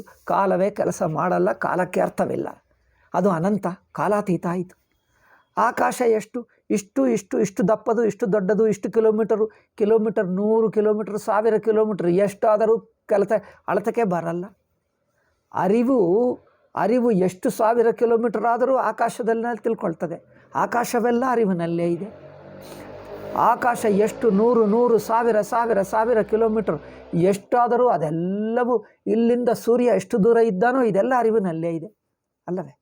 ಇಲ್ಲಿಂದ ಸೂರ್ಯ ಚಂದ್ರ ನಕ್ಷತ್ರ ಭೂಮಿ ಇದೆಲ್ಲ ಎಚ್ಚರ ಅವಸ್ಥೆಯಲ್ಲೇ ಇದೆ. ಇಡೀ ಎಚ್ಚರ ಅವಸ್ಥೆ ಅರಿವಿನಲ್ಲಿದೆ. ಆದ್ದರಿಂದ ಅರಿವನ್ನು ಆಕಾಶ ಎಷ್ಟೆಂದು ಹೇಳ್ತದೆ? ಆಕಾಶವೇ ಬಿದ್ದು ಹೋಗಿ, ಆಕಾಶ ಎಂಬುದು ಒಂದು ಅಳತೆ ಬಿದ್ದು ಹೋಗಿ ಅಳತ ಕೆಲಸಕ್ಕೆ ಬಾರದೇ ಆಗಿ ನಾನೇ ವೇಸ್ಟು, ನಾನೇನು ಉಪಯೋಗವಿಲ್ಲ ಎಂದು ಆಕಾಶನೇ ಮುಳುಗಿ ಹೋದರೆ ಅನಂತವಾಗಿ ಸ್ವತಃ ಸಿದ್ಧ ಅರಿವು. ಹಾಗೆ ನೋಡಿ, ಆಕಾಶವೂ ಕೆಲಸಕ್ಕೆ ಬಾರದೆ ಮುಳುಗಿ ಹೋಗಿ ವ್ಯರ್ಥವಾಗುತ್ತದೆ. ಅಂದರೆ ಆಕಾಶ ಅಂದರೆ ಎಷ್ಟು ಎಂದು ಹೇಳೋಕ್ಕೆ ಆಗಲ್ಲ. ಎಷ್ಟೆಂಬುದೇ ಅಲ್ಲಿ ಕೆಲಸ ಮಾಡಲ್ಲ. ಇಷ್ಟು ಎಂಬುದೇ ಕೆಲಸ ಮಾಡದೇ ಇರುವಂಥ ಇರವು ಅದು ಅರಿವು. ಆ ಕಾಲ ಅಷ್ಟೇ, ಅಷ್ಟೊತ್ತು ಇಷ್ಟು ಉದ್ದ. ಏನಪ್ಪ, ಎಷ್ಟು ಯುಗಗಳು, 100 ಯುಗಗಳು, 1000 ಕೋಟಿ ಯುಗಗಳು, ಕೋಟಿ ವರ್ಷಗಳು, ಕೋಟಿ ಸಂವತ್ಸರಗಳು ಹೇಳಿದ್ದರೋದು ವ್ಯರ್ಥವೇ. ಅನಾದಿ ಅನಂತವೂ ಕೆಲಸಕ್ಕೆ ಬರಲ್ಲ. ಆತ್ಮ ಅನಾದಿ ಅನಂತಕ್ಕಿಂತ ಹೆಚ್ಚು. ಅಂದರೆ ಎಷ್ಟು ವರ್ಷಗಳಪ್ಪ ಅಂದರೆ ಎಷ್ಟೇ ಊಹಿಸ್ಕೋ, ಅದೆಲ್ಲ ಮನಸ್ಸು, ಅದೆಲ್ಲ ಕಲ್ಪನಾ. ಆಲ್ ಕಲ್ಪನೆಗಳು, ಆಲ್ ಅಳತೆಗಳು, ಕಾಲದ ಲೆಂತ್ ಅಂದರೆ ಉದ್ದ. ಎಷ್ಟು ಉದ್ದ ಇದೆಯೋ ಅದೆಲ್ಲ ಕೆಲಸಕ್ಕೆ ಬರಲ್ಲ. ಅದಕ್ಕಿಂತ ಹೆಚ್ಚು ಅರಿವಿದೆ. ಅಯ್ಯೋ, ಕಾಲದ ಅಳತ ಬಿದ್ದು ಹೋಯಿತು, ದೇಶದ ಅಳತ ಬಿದ್ದು ಹೋಯಿತು, ವಸ್ತುವಿನ ಅಳತ ಬಿದ್ದು ಹೋಯಿತು, ಸಂಬಂಧ ಬುದ್ಧಿ ಜ್ಞಾತೃಜ್ಞೇಯ ಅದು ಬಿದ್ದು ಹೋಯಿತು. ಏನು ಹೇಳಲಿ? ಅದು ಅರಿವು, ಸ್ವತಃಸಿದ್ಧ, ಅಖಂಡ, ಅನಂತ. ಅದು ಏನೂ ಇಲ್ಲ, ತಾನೇ ತಾನು. ಹಾಗೆ ಸರ್ವ ಸಂಬಂಧಗಳನ್ನು ಬಿಡಿಸಿ ಸರ್ವ ಅಳತೆಗಳನ್ನೆಲ್ಲ ಕೆಲಸಕ್ಕೆ ಬರಲ್ಲ, ವೇಸ್ಟ್ ಆಗುತ್ತವೆ, ಅದಕ್ಕೆ ಅರ್ಥವೇ ಇಲ್ಲ. ಆತ್ಮದ ಇರುವಿಕೆ ಎಷ್ಟೊತ್ತು ಎಂದು ಹೇಳೋಕ್ಕಾಗಲ್ಲ, ಕಾಲವೇ ಇಲ್ಲ. ಅಂದರೆ ನೀವು ಎಷ್ಟು ಉದ್ದ ಕಾಲ ತಗೊಂಡರೂ, ಎಷ್ಟು ಸಣ್ಣ ಕಾಲ ತಗೊಂಡರೂ ಕಾಲ ಅಲ್ಲಿ ಕೆಲಸನೇ ಮಾಡಲ್ಲ. ಅಂದರೆ ಪರಮಾತ್ಮನನ್ನು ಕಾಲದಿಂದ ಅಳಿಯೋಕ್ಕೆ ಆಗಲ್ಲ, ಅಳತೆ ಮಾಡೋಕ್ಕೆ ಆಗಲ್ಲ. ಏಕೆಂದರೆ ಆ ಅಳತಕ್ಕೆ ಸಿಗುವುದೇ ಇಲ್ಲ. ಇಡೀ ಕಾಲ ವೇಸ್ಟ್ ಎಂದು ಪಕ್ಕಕ್ಕೆ ಬಿಸಾಕ್ತೀವಿ. ಏಕೆ? ಆ ಕಾಲ ಎಷ್ಟಿದ್ದರೂ ಸಣ್ಣದಾಗಿ ಬಿಡ್ತದಪ್ಪ. ಅನಂತ ಸ್ವತಃಸಿದ್ಧ ಆತ್ಮಕ್ಕೆ ಎಷ್ಟೊತ್ತೆಂದು ಹೇಳಬೇಕು, ಎಷ್ಟು ವರ್ಷಗಳು ಹೇಳಬೇಕು, ಎಷ್ಟು ಯುಗಗಳು, ಎಷ್ಟು ಶತಮಾನಗಳು, ಎಷ್ಟು ಯುಗಗಳು ಲೆಕ್ಕಕ್ಕೆ ಬರಲ್ಲ. ಲೆಕ್ಕ ಮಾಡಿ ಮಾಡಿ ಮಾಡಿ ಲೆಕ್ಕನೇ ವೇಸ್ಟ್ ಆಗಿಬಿಡ್ತದೆ. ಕಾಲದ ಅಳತೆನೇ ವ್ಯರ್ಥವಾಗ್ತದೆ, ದೇಶದ ಅಳತೆನೇ ವ್ಯರ್ಥವಾಗುತ್ತದೆ. ಮರಿ ಜಾಗೃತ ಅವಸ್ಥೆ ಇಲ್ಲ, ಸ್ವಪ್ನಾವಸ್ಥೆ ಇಲ್ಲ ಅಂದರೆ ಅರ್ಥವೇನು? ಅಳತೆಗಳೇ, ಅವಸ್ಥನೂ ಒಂದು ಅಳತೆನೇ. ದೇಶ, ಕಾಲ, ಜ್ಞಾತೃಜ್ಞೇಯ ಸಂಬಂಧ, ಈ ಮೂರು ಸೇರಿಸ್ಕೊಂಡು ಅಳತೆ ಅವಸ್ಥೆ ಹೇಳ್ತೀವಿ. ದೇಶದ ಅಳತೆ ಒಂದು, ಕಾಲದ ಅಳತೆ ಒಂದು, ಸಬ್ಜೆಕ್ಟ್ ಆಬ್ಜೆಕ್ಟು ಜ್ಞಾತೃಜ್ಞೇಯ ಅಳತೆ ಮೂರನೆಯದು. ಈ ಮೂರು ಅಳತೆಗಳು ಸೇರಿಸಿಬಿಟ್ಟು ಅವಸ್ಥೆ ಹೇಳಿದ್ದೀವಿ. ಅಂದರೆ ಏನು? ಅವಸ್ಥೆ ಕೆಲಸಕ್ಕೆ ಬರಲ್ಲ ಅಂದರೆ ಈ ಮೂರು ಅಳತೆಗಳು ವ್ಯರ್ಥವಾಗ್ತಾ ಇವೆ. ಮೂರು ಅಳತೆಗಳು ಒಟ್ಟಿಗೆ ವ್ಯರ್ಥವಾಗ್ತಾ ಇವೆ. ಆತ್ಮ ಅಳತೆಗೆ ಸಿಗಲ್ಲ, ತಾನೇ ತಾನು ಸ್ವತಃಸಿದ್ಧ. ಅದು ಎಷ್ಟು ಅಂದರೆ ಹೇಗೆ ಹೇಳಬೇಕು? ಆಕಾಶ ದೃಷ್ಟ್ಯ ಹೇಳಬೇಕಾ? ಕಾಲದೃಷ್ಟ್ಯ ಎಷ್ಟೊತ್ತು ಎಂದು ಹೇಳಬೇಕಾ? ಆಕಾಶ ದೃಷ್ಟ್ಯ ಎಷ್ಟು ಅಗಲ ಎಂದು ಹೇಳಬೇಕಾ? ಸಂಬಂಧ ದೃಷ್ಟ್ಯ ಯಾವ ಸಂಬಂಧ, ಎಷ್ಟೊತ್ತು ಸಂಬಂಧ ಎಂದು ಹೇಳಬೇಕಾ? ಸಂಬಂಧಗಳೇ ಇಲ್ಲ, ಎಷ್ಟೊತ್ತು ಇಲ್ಲ, ಸಂಬಂಧವೂ ಇಲ್ಲ. ಏನು ಹೇಳಬೇಕು? ಅದು ಆಲ್ ಅಳತೆಗಳು ಬಿದ್ದು ಹೋದರೆ ಇದು ಬಾಧ. ನೇತಿ ಹೇಳ್ತೀವಲ್ಲ, ಹೀಗೆ ಆಗಬೇಕು. ನೇತಿ ಅಂದರೆ ಅನುಭವವೇ ಸ್ವತಃಸಿದ್ಧ. ಅದಕ್ಕೆ ಯಾವ ಅಳತೆ ಕೆಲಸಕ್ಕೆ ಬರಲ್ಲ, ಎಲ್ಲವೂ ವ್ಯರ್ಥವಾಗ್ತವೆ. ಈ ತರಹ ವಿಚಾರವನ್ನು ಆತ್ಮವಿಚಾರ ಅಲ್ಲವೇ? ಯಾವ ಅಳತೆಗಳು, ಯಾವ ಸಂಬಂಧಗಳು ಇಲ್ಲದೆ ಸಂಬಂಧಗಳೆಲ್ಲ ಬಿದ್ದು ಹೋಗ್ತವೆ, ವ್ಯರ್ಥವಾಗ್ತವೆ, ಕೆಲಸಕ್ಕೆ ಬಾರದೇ ಇರುತ್ತೆ. ಆ ಸ್ವತಃಸಿದ್ಧ ಆತ್ಮ ಅವಸ್ಥೆಯೂ ಒಂದು ಅಳತೆನೇ. ಏನು ಹೇಳ್ತಾ? ಅದು ದೇಶ, ಕಾಲ, ವಸ್ತು, ವಸ್ತು ಅಂದರೆ ಅದೇ ಜ್ಞಾತೃಜ್ಞೇಯ ಸಂಬಂಧ. ಈ ಮೂರು ಸಂಬಂಧಗಳು ಒಟ್ಟು ಸೇರಿಸಿದ್ದಾಗ ಅವಸ್ಥೆ ಹೇಳಿದ್ದೀವಿ. ಸ್ವಪ್ನವು ಅದು ಒಂದು, ಈ ಮೂರರ ಒಟ್ಟು. ಅದು ಎಚ್ಚರವು ಮೂರರ ಒಟ್ಟು. ಈ ಮೂರರ ಒಟ್ಟು ಕೆಲಸಕ್ಕೆ ಬರಲ್ಲ ಅಂದರೆ ಮೂರು ಸಂಬಂಧಗಳು ಒಟ್ಟಿಗೆ ವ್ಯರ್ಥವಾಗ್ತವೆ. ಇಡೀ ಎಚ್ಚರವು ಅಳತೆ ಮಾಡಲ್ಲ ಆತ್ಮನನ್ನು. ಆತ್ಮೆ ಎಚ್ಚರದ ಅಳತೆಗೆ ಸಿಗಲ್ಲ. ಎಚ್ಚರವನ್ನೇ ಮುಳುಗಿಸಿಬಿಡ್ತದೆ, ತನ್ನಲ್ಲಿ ಮುಳುಗಿಸ್ಕೊಳ್ತದೆ. ಎಚ್ಚರದ ಅಳತೆಗೆ ಸಿಗಲ್ಲ. ಎಚ್ಚರ ಎಷ್ಟು ಉದ್ದಾಗಿದೆ ನೋಡಿ. ಅನಂತ ಕೋಟಿ ಬ್ರಹ್ಮಾಂಡ, ಇದರಲ್ಲಿ ಸೂರ್ಯ, ಚಂದ್ರ, ನಕ್ಷತ್ರ, ಭೂಮಿ, ಇಂಥದ್ದು ಎಷ್ಟೋ ಗ್ರಹಗಳು, ನಕ್ಷತ್ರಗಳು, ಆಕಾಶ, ಕಾಲ, ಏನೇನೋ ಇದೆ. ಅಷ್ಟು ಎಚ್ಚರವನ್ನೇ ನುಂಗಿಬಿಡ್ತದೆ, ಅಷ್ಟು ಕನಸನ್ನೇ ನುಂಗಿಬಿಡ್ತದೆ. ಅಯ್ಯೋ, ಎಷ್ಟು ಕನಸುಗಳು ನೋಡ್ತೀರಿ, ಆ ಎಲ್ಲ ಕನಸುಗಳನ್ನು ನುಂಗಿಬಿಡ್ತದೆ. ಎಲ್ಲ ಕನಸುಗಳನ್ನು ನುಂಗಿಬಿಡ್ತದೆ, ಎಷ್ಟು ಎಚ್ಚರಗಳನ್ನು ನುಂಗಿಬಿಡ್ತದೆ. ತಾನು ಮಾತ್ರ ತಾನೇ ತಾನು ಉಳಿದು ಬಿಡುತ್ತದೆ, ಅಖಂಡ, ಅನಂತ, ಅದ್ವಿತೀಯವಾಗಿ ಸ್ವತಃಸಿದ್ಧ. ಈಗ ಅದಕ್ಕೆ ಅಳತೆನೇ ಇಲ್ಲ, ಲೆಕ್ಕನೇ ಇಲ್ಲ. ಆ ಸ್ವತಃಸಿದ್ಧ, ಅಳತೆ ಇಲ್ಲದ ಅನಂತ, ಅದ್ವಿತೀಯ. ಅಳತೆ ಇಲ್ಲ ಅಂದರೆ ಅದ್ವಿತೀಯವೇ. ಏಕೆಂದರೆ ಸಂಬಂಧ ಎನ್ನುವುದು ಒಂದು ಅಳತೆ. ಅದ್ವಿತೀಯ ಅಂದರೆ ಏನು? ಸಂಬಂಧವಿಲ್ಲ, ದ್ವೈತವಿಲ್ಲ. ದ್ವೈತವಿಲ್ಲ ಅಂದರೆ ಸಂಬಂಧವಿಲ್ಲ. ಜ್ಞಾತೃಜ್ಞೇಯ ಎಂಬ ಸಂಬಂಧವಿಲ್ಲ. ಜ್ಞಾತೃಜ್ಞೇಯ ಎಂಬ ಸಂಬಂಧವಿಲ್ಲ. ಅದೇ ಅಳತೆ ಇಲ್ಲ ಎಂದರ್ಥ. ಸಂಬಂಧವಿಲ್ಲದೆ ಇರುವುದು ಅಳತೆ ಇಲ್ಲ ಎಂದಾಯಿತು. ಸಂಬಂಧವೂ ಒಂದು ಅಳತೆನೇ ಅಲ್ಲವೇ? ಸಂಬಂಧವೂ ಒಂದು ಅಳತೆ. ಸಂಬಂಧವಿಲ್ಲ, ಅಳತೆ ಇಲ್ಲ, ಅದ್ವಿತೀಯ ಆಯಿತು. ಹಾಗೆ ಎರಡು ಅವಸ್ಥೆ, ಇನ್ಫ್ಯಾಕ್ಟ್ ಒಂದು ಅವಸ್ಥೆ ವಿಚಾರದಿಂದಲೇ ಆತ್ಮಗತಾಗಿಬಿಡ್ತದೆ, ಅಥವಾ ಎರಡು ಅವಸ್ಥೆಗಳಿಂದ ಜಾಗೃತ ಸ್ವಪ್ನ. ಅದೂ ಆಗಲಿಲ್ಲ ಅಂದರೆ ಮತ್ತೆ ಸುಷುಪ್ತಿ. ಎಲ್ಲವೂ ಸ್ವರೂಪ ವಿಚಾರಕ್ಕೋಸ್ಕರನೇ. ಓಕೆ, ಈಗ ಸುಷುಪ್ತಿ ಕುರಿತು ವಿಚಾರ ನಾವು ಮಾಡಬೇಕು. ಟೈಮ್ ಇದೆಯಾ? ಸ್ವಲ್ಪ ಇದೆ, ಸ್ವಲ್ಪ ಶುರು ಮಾಡಿಬಿಡ್ತೀನಿ, ಮಿಕ್ಕದು ನಾಳೆ ವಿಸ್ತಾರವಾಗಿ ಹೇಳ್ತೀನಿ. ಓಕೆ, ಸುಷುಪ್ತಾವಸ್ಥಾಯಾಂ ಪುನಃ ನಕೋಪ್ಯುಪಾಧಿ ಸಂಪರ್ಕೋಸ್ತಿ ಜೀವಸ್ಯ. ಸುಷುಪ್ತಿಯಲ್ಲಿ ಜೀವನಿಗೆ ಯಾವ ಉಪಾಧಿ ಇಲ್ಲ. ಉಪಾಧಿ ಇಲ್ಲ ಅಂದರೆ ಉಪಾದೇ ಜೀವ. ಉಪಾಧಿ ಸಂಬಂಧದಿಂದಲೇ ಆತ್ಮನನ್ನು ಜೀವ ಹೇಳ್ತೀವಿ. ಉಪಾಧಿ ಅಂದರೇನು? ಒಂದು ಅಳತೆ. ದೇಶ, ಕಾಲ, ಸಂಬಂಧ, ಈ ಸಂಬಂಧಗಳೇ ಜೀವೋಪಾಧಿ. ಈ ಸಂಬಂಧಗಳ ಅನುಭವಕ್ಕೆ ಜೀವಭಾವ ಹೇಳಿದ್ದೀವಿ. ದೇಶ ಸಂಬಂಧ, ಕಾಲ ಸಂಬಂಧ, ಜ್ಞಾತೃಜ್ಞೇಯ ಸಂಬಂಧ, ಸಬ್ಜೆಕ್ಟ್ ಆಬ್ಜೆಕ್ಟ್, ಈ ಸಂಬಂಧದ ಅನುಭವವನ್ನು ಜೀವಭಾವ ಹೇಳಿದ್ದೀವಿ. మరి ಉಪಾಧಿ ಅಂದರೆ ಈ ಅವಸ್ಥೆಗಳೇ. ದೇಶೋಪಾಧಿ, ಕಾಲೋಪಾಧಿ, ಸಂಬಂಧೋಪಾಧಿ, ಅಂತಃಕರಣ ಉಪಾಧಿ, ದೇಹೋಪಾಧಿ, ಇವೆಲ್ಲ ಸಂಬಂಧಗಳು ಅಷ್ಟೇ. ಈ ಉಪಾಧಿಗಳಿಂದ ಸಂಬಂಧ ಬುದ್ಧಿ, ಈ ಸಂಬಂಧ ಬುದ್ಧಿ ಜೀವಭಾವ. ಆದ್ದರಿಂದ ಉಪಾಧಿ ಇಲ್ಲ ಅಂದರೆ ದೇಶ ಸಂಬಂಧ, ಕಾಲ ಸಂಬಂಧ, ವಸ್ತು ಸಂಬಂಧ, ಸಂಬಂಧಗಳಿಲ್ಲ. ಆದ್ದರಿಂದ ಜೀವತ್ವವೆನ್ನುವುದೇ ಒಂದು ಉಪಾಧಿ. ಔಪಾಧಿಕ ಅಂದರೆ ಯಾವುದೇ ಒಂದು ದೇಶರೂಪ, ಕಾಲರೂಪ, ವಸ್ತುರೂಪ, ಈ ಮೂರು ರೂಪ ಸಂಬಂಧವನ್ನೇ ಉಪಾಧಿ ಹೇಳಿದ್ದೇವೆ. ಈ ಮೂರು ರೂಪ ಸಂಬಂಧದ ಅನುಭವಕ್ಕೆ ಜೀವಭಾವ ಹೇಳಿದ್ದೀವಿ.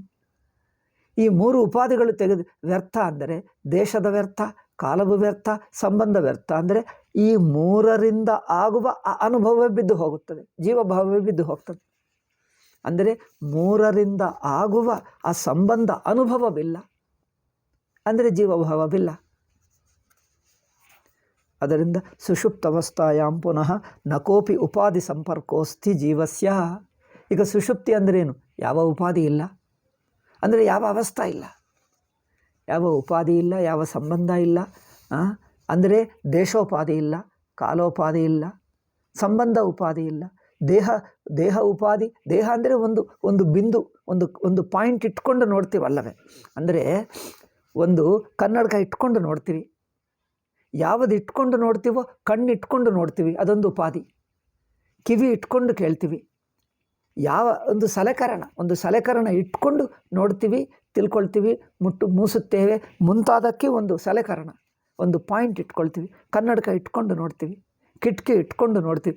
ಯಾವುದು ಇಟ್ಕೊಂಡು ನೋಡ್ತೀವೋ ಅದು ಉಪಾಧಿ ಅಲ್ಲವೇ. ದೇಶವು ಇಟ್ಕೊಂಡೇ ವ್ಯಾಪಕತ್ವ ನೋಡ್ತೀವಿ, ಎಷ್ಟು ಅಗಲ ಇದೆ, ಎಷ್ಟಿದೆ ಇದು ನೋಡ್ತೀವಿ. ಕಾಲ ಇಟ್ಕೊಂಡ್ರೆ ಎಷ್ಟು ಉದ್ದಕ್ಕಿದೆ, ಉದ್ದ ಅಂದರೆ ಅದು ಪ್ರವಾಹ, ಮುಂದುವರಿಯುವುದು ಎಷ್ಟು ಹೊತ್ತು ಎನ್ನುವುದು ಗೊತ್ತಾಗ್ತದೆ. ಕಾಲ ಅಂದ್ರೇನು? ಎಷ್ಟು ಹೊತ್ತು. ದೇಶ ಅಂದ್ರೇನು? ಅಗಲವ ಉದ್ದವ. ಉದ್ದ ಅಗಲ ಎಂಬುದು ಅದು ಅಳತೆ. ದೇಶ ಎಂಬುದು ಉಪಾಧಿ. ಅದರಿಂದ ಆಗುವ ಅನುಭವವೇನು? ಉದ್ದ, ಅಗಲ, ಎತ್ತರ, ದಪ್ಪದು ಎತ್ತರ ಒಂದೇ ಅರ್ಥ. ದಪ್ಪ ಹೇಳು, ಎತ್ತರ ಹೇಳು, ಅಥವಾ ಉದ್ದ, ಅಗಲ, ಈ ಮೂರು ಅನುಭವಗಳು ದೇಶ ಉಪಾಧಿಯಿಂದ ಈ ಮೂರು ಬಗೆಯ ಅನುಭವಗಳು ಬರುತ್ತವೆ.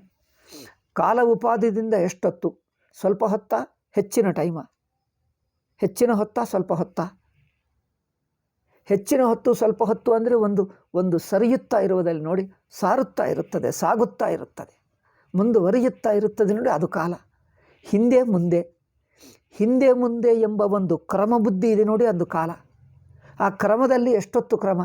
ಸಣ್ಣ ಕ್ರಮನ, ದೊಡ್ಡ ಕ್ರಮನ, ಹೆಚ್ಚೊತ್ತ, ಸ್ವಲ್ಪ ಹೊತ್ತ, ಇದೊಂದು ಸಾರುತ್ತಾ ಇರುವುದಿದೆ ನೋಡಿ, ಆ ಸಾರುವಿಕೆನೂ ಕಾಲ. ಅದು ಸ್ವಲ್ಪ ಹೊತ್ತ, ಹೆಚ್ಚೊತ್ತ ಅಂಥದ್ದಿಲ್ಲ. ಅರಿವು ಎಂದಿಗೂ ಇರುತ್ತದೆ. ಎಷ್ಟೊತ್ತು ಎಂದು ಹೇಳೋಕ್ಕೆ ಆಗಲ್ಲ. ಇಡೀ ಕಾಲ ಅದರಲ್ಲಿ ಮುಳುಗೆ ಹೋಗುತ್ತದೆ. ಆದ್ದರಿಂದ ಕಾಲರೂಪವೂ ಇಲ್ಲ. ಕಾಲರೂಪ ಅನುಭವ ಜೀವಭಾವ, ದೇಶರೂಪ ಅನುಭವ ಜೀವಭಾವ. ಈಗ ಜ್ಞಾತೃಜ್ಞೇಯ ಸಂಬಂಧ ಜೀವಭಾವ. ಎರಡನೆಯದು ಎಂಬುದು ಉಪಾಧಿ. ಅದು ಇಟ್ಕೊಂಡರೆ ಸಂಬಂಧ ಬುದ್ಧಿ ಜೀವಭಾವ. ಅದು ಬಿಟ್ಟು ಹೋಯಿತು, ಜೀವಭಾವವಿಲ್ಲ. ಅದು ನೋಡಿ, ಸುಷುಪ್ತಿ ಅಂದರೆ ಯಾವ ಸಂಬಂಧ ಇದೆ? ಒಬ್ಬ ನೋಡುವವನು ಇನ್ನೊಬ್ಬ ನೋಡಲ್ಪಡುವುದಿದೆಯಾ? ಜ್ಞಾತೃಜ್ಞೇಯ ಇದೆಯಾ ಸುಷುಪ್ತಿಯಲ್ಲಿ? ಇಲ್ಲ. ಎಷ್ಟೊತ್ತು ಸುಷುಪ್ತಿ? ಎಷ್ಟೊತ್ತಿದೆ? ಕಾಲ ಅಳತೆ ಇಲ್ಲ. ಎಷ್ಟು ವ್ಯಾಪಕ ಇದೆ? ಅಗಲ ಎಷ್ಟಿದೆ ಸುಷುಪ್ತಿ ಅಗಲ ಎಷ್ಟಿದೆ, ಎಷ್ಟು ಉದ್ದ ಇದೆ ಅಂಥದ್ದೇನಿಲ್ಲ ಸ್ವಾಮಿ. ಅದೇ ಹೇಳ್ತಾ ಇದ್ದೀವಿ ನಾವು. ಅಂದರೆ ಆ ಉಪಾಧಿ ಇಲ್ಲ, ಆ ಅನುಭವವಿಲ್ಲ. ಎಷ್ಟೊತ್ತು, ಎಷ್ಟು ಅಗಲ ಅಂದರೆ ಅದು ಜೀವ ಬುದ್ಧಿ ಆಗ್ತದೆ, ಅದೇ ಜೀವಭಾವ. ಎಷ್ಟೊತ್ತಿದೆ, ಎಷ್ಟು ಅಗಲ ಇದೆ, ಎಷ್ಟು ಉದ್ದ ಇದೆ, ಎಷ್ಟು ಎತ್ತರ ಇದೆ, ಎಷ್ಟು ದಪ್ಪ ಇದೆ ಅಂದರೆ ಈ ದೇಶಕಾಲ ಬುದ್ಧಿ, ಈ ದೇಶಕಾಲದ ಅನುಭವವೇ ಜೀವಭಾವ. ಸುಷುಪ್ತಿ ಅರಿವು ಮಾತ್ರ, ಅರಿವಿದೆ, ಬಟ್ ಎಷ್ಟು ಎಂದು ಅದಕ್ಕೆ ಅರಿವನ್ನು ಪರಿಮಿತ ಮಾಡುವ ಅಳೆತ. ಅರಿವನ್ನು ಪರಿಮಿತ ಮಾಡಲ್ಲ, ಇಷ್ಟು ಉದ್ದ ಇಷ್ಟು ಅಗಲ. ಅರಿವನ್ನು ಉದ್ದ ಅಗಲ ಹೇಳ್ತದೆ, ಉದ್ದ ಇಲ್ಲ ಅಗಲ ಇಲ್ಲ. ಅರಿವು ಮಾತ್ರ ಇದೆ. ಅರಿವು ಉದ್ದನ ಅಗಲನ ಅದೇನಿಲ್ಲವೇ ಇಲ್ಲ. ಅರಿವು ಎಷ್ಟೊತ್ತು ಸಾರುತ್ತದೆ, ಸ್ವಲ್ಪ ಹೊತ್ತ ಹೆಚ್ಚಿನ ಹೊತ್ತ, ಎಷ್ಟೊತ್ತು ಹೆಚ್ಚಿನ ಹೊತ್ತು ಆ ಅಳತೆ ಆ ಕ್ರಮ ಹೇಳೋಕ್ಕಾಗಲ್ಲ. ಎಷ್ಟು ಹೊತ್ತು ಎನ್ನುವುದು, ಎಷ್ಟು ಲೆಂತ್ ಆಫ್ ಟೈಮ್, ಕಾಲದ ಪರಿಮಾಣ ಇಲ್ಲ. ಆ ಪರಿಮಾಣವೇ ಜೀವಬುದ್ಧಿ, ಕಾಲದ ಪರಿಮಾಣ. ಆ ಜೀವಬುದ್ಧಿಗೆ ಕಾಲದ ಪರಿಮಾಣ ಗೊತ್ತಾಗ್ತದೆ. ಕಾಲದ ಪರಿಮಾಣ ಬಿದ್ದೇ ಹೋಯಿತು. ಅರಿವಿಗೂ ಕಾಲ ಪರಿಮಾಣವಿಲ್ಲ. ಕಾಲ ಬಿದ್ದೇ ಹೋಯಿತು, ಕಾಲವೇ ಇಲ್ಲ, ದೇಶವೇ ಇಲ್ಲ. ನಿಷೇಧ ಮಾಡಿದ್ದೀವಲ್ಲ, ನೇತಿ ಅಂದರೆ ಇದೆ. ಅನುಭವದಲ್ಲಿ ನೋಡಿ ಆ ಅರಿವು ಹೇಗೆ. ದೇಶ ಸಂಬಂಧವಿಲ್ಲ, ಕಾಲ ಸಂಬಂಧವಿಲ್ಲ, ಜ್ಞಾತೃಜ್ಞೇಯ ಸಂಬಂಧವಿಲ್ಲ. ಈ ಮೂರು ಸಂಬಂಧಗಳನ್ನು ಬಿಡಿಸಿ ಅರಿವನ್ನು ನೋಡಿದ್ದರೆ ಇದೇ ನೇತಿ ಅಂದರೆ ಇನ್ನೇನು. ಜ್ಞಾತೃಜ್ಞೇಯ ಸಂಬಂಧವಿಲ್ಲ, ಇನ್ನೊಂದನ್ನು ತಿಳ್ಕೊಳ್ತಾ ಇರುವ ಅರಿವಲ್ಲ, ಇನ್ನೊಂದನ್ನು ತಿಳಿಯುತ್ತಾ ಇರುವ ಅರಿವಲ್ಲ, ಸಂಬಂಧವಿಲ್ಲದೆ ತಾನೇ ತಾನು ಅರಿವು. ಈ ಥರ ಅರಿವಿನಲ್ಲಿ ಜ್ಞಾತೃಜ್ಞೇಯ ಸಂಬಂಧ ಬಿದ್ದು ಹೋಯಿತು ಅಂದರೆ ಜೀವಭಾವ ಬಿದ್ದು ಹೋಯಿತು. ಜೀವಭಾವ ಬಿದ್ದು ಹೋಯಿತು. ದೇಶದ ಅಳತೆ ಇಲ್ಲ, ಕಾಲದ ಅಳತೆ ಇಲ್ಲ, ಜ್ಞಾತೃಜ್ಞೇಯ ಅಳತೆ ಇಲ್ಲ. ಯಾವ ತರಹ ಅಳತೆಗಳೇ ಜೀವಭಾವ, ಯಾವ ಅಳತೆಗಳಿಲ್ಲ. ಜೀವಭಾವ ಬಿದ್ದು ಹೋಯಿತು, ಸ್ವತಃ ಸಿದ್ಧಗೊಳಿತಿದೆ. ಈ ತರಹ ನೇತಿ ಎಂಬಾಗ ಉಪಾಧಿಗಳನ್ನು ತೆಗೆಯುತ್ತೇವೆ. ಉಪಾಧಿದಿಂದ ತೋರುವ ಜೀವಭಾವವು ಸಂಬಂಧ ಬುದ್ಧಿ ಹೋಗುತ್ತದೆ, ಸಂಬಂಧದ ಅರಿವು ಹೋಗುತ್ತದೆ. ಸಂಬಂಧರಹಿತ ಸ್ವತಃ ಸಿದ್ಧ ಅರಿವು ಉಳಿಯುತ್ತದೆ. ಸುಷುಪ್ತಾವಸ್ಥಾಯಾಂ ಪುನಃ ನಕೋಪಿ ಉಪಾಧಿ ಸಂಪರ್ಕೋಸ್ತಿ ಜೀವಸ್ಯ ಇತಿ ತಸ್ಯ ಜೀವತ್ವಮೇವ ಅಪಗತಂ ಭವತಿ. ಅದೇ ಈಗ ನಾನು ಹೇಳಿದ್ದೆ, ಸ್ವಾಮೀಜಿ ಹೇಳ್ತಾ ಇದ್ದೆ. ಇದರಿಂದ ಉಪಾಧಿ ಸಂಬಂಧ ಬಿದ್ದರೆ ಜೀವಭಾವವೇ ಹೋಗಿಬಿಡ್ತದೆ ಅಂದರೆ ಇಲ್ಲ ಎಂದಾಗುತ್ತದೆ. ಅತಏವ ಶ್ರುತಿಭಿಸ್ತತ್ರ ಪ್ರಾಜ್ಞೇನ ಆತ್ಮನ ಏಕೀಭಾವ ಉಚ್ಯತೆ. ಆವಾಗ ಏನಾಗ್ತಾನೆ, ಎಲ್ಲ ಒಂದೇ ಆಗಿಬಿಡ್ತಾನೆ, ಅರಿವು ಮಾತ್ರ ಇದ್ದು ಬಿಡ್ತಾನೆ. ಪ್ರಾಜ್ಞೇನ ಆತ್ಮನ ಏಕೀಭಾವ. ಪ್ರಾಜ್ಞೆ ಅಂದರೆ ಏನು? ಅರಿವು ಮಾತ್ರ, ಅರಿವು ಮಾತ್ರ. ಅರಿವಿಗೂ ಅಳತೆ ಇಲ್ಲದ ಅರಿವು. ದೇಶದ ಅಳತೆ ಇಲ್ಲ, ಕಾಲದ ಅಳತೆ ಇಲ್ಲ, ಸಂಬಂಧದ ಅಳತೆ ಇಲ್ಲ. ಯಾವ ಅಳತೆಗೆ ಸಿಗದೇ ಇರುವಂಥ ಸ್ವತಃ ಸಿದ್ಧ ಅಖಂಡ ಅನಂತ ಅದ್ವಿತೀಯ. ಅಖಂಡ ಅನಂತ ಅದ್ವಿತೀಯ ಅಂದರೆ ಅದೊಂದು ಇನ್ನೊಂದು ಅಳತೆ ಅಲ್ಲ.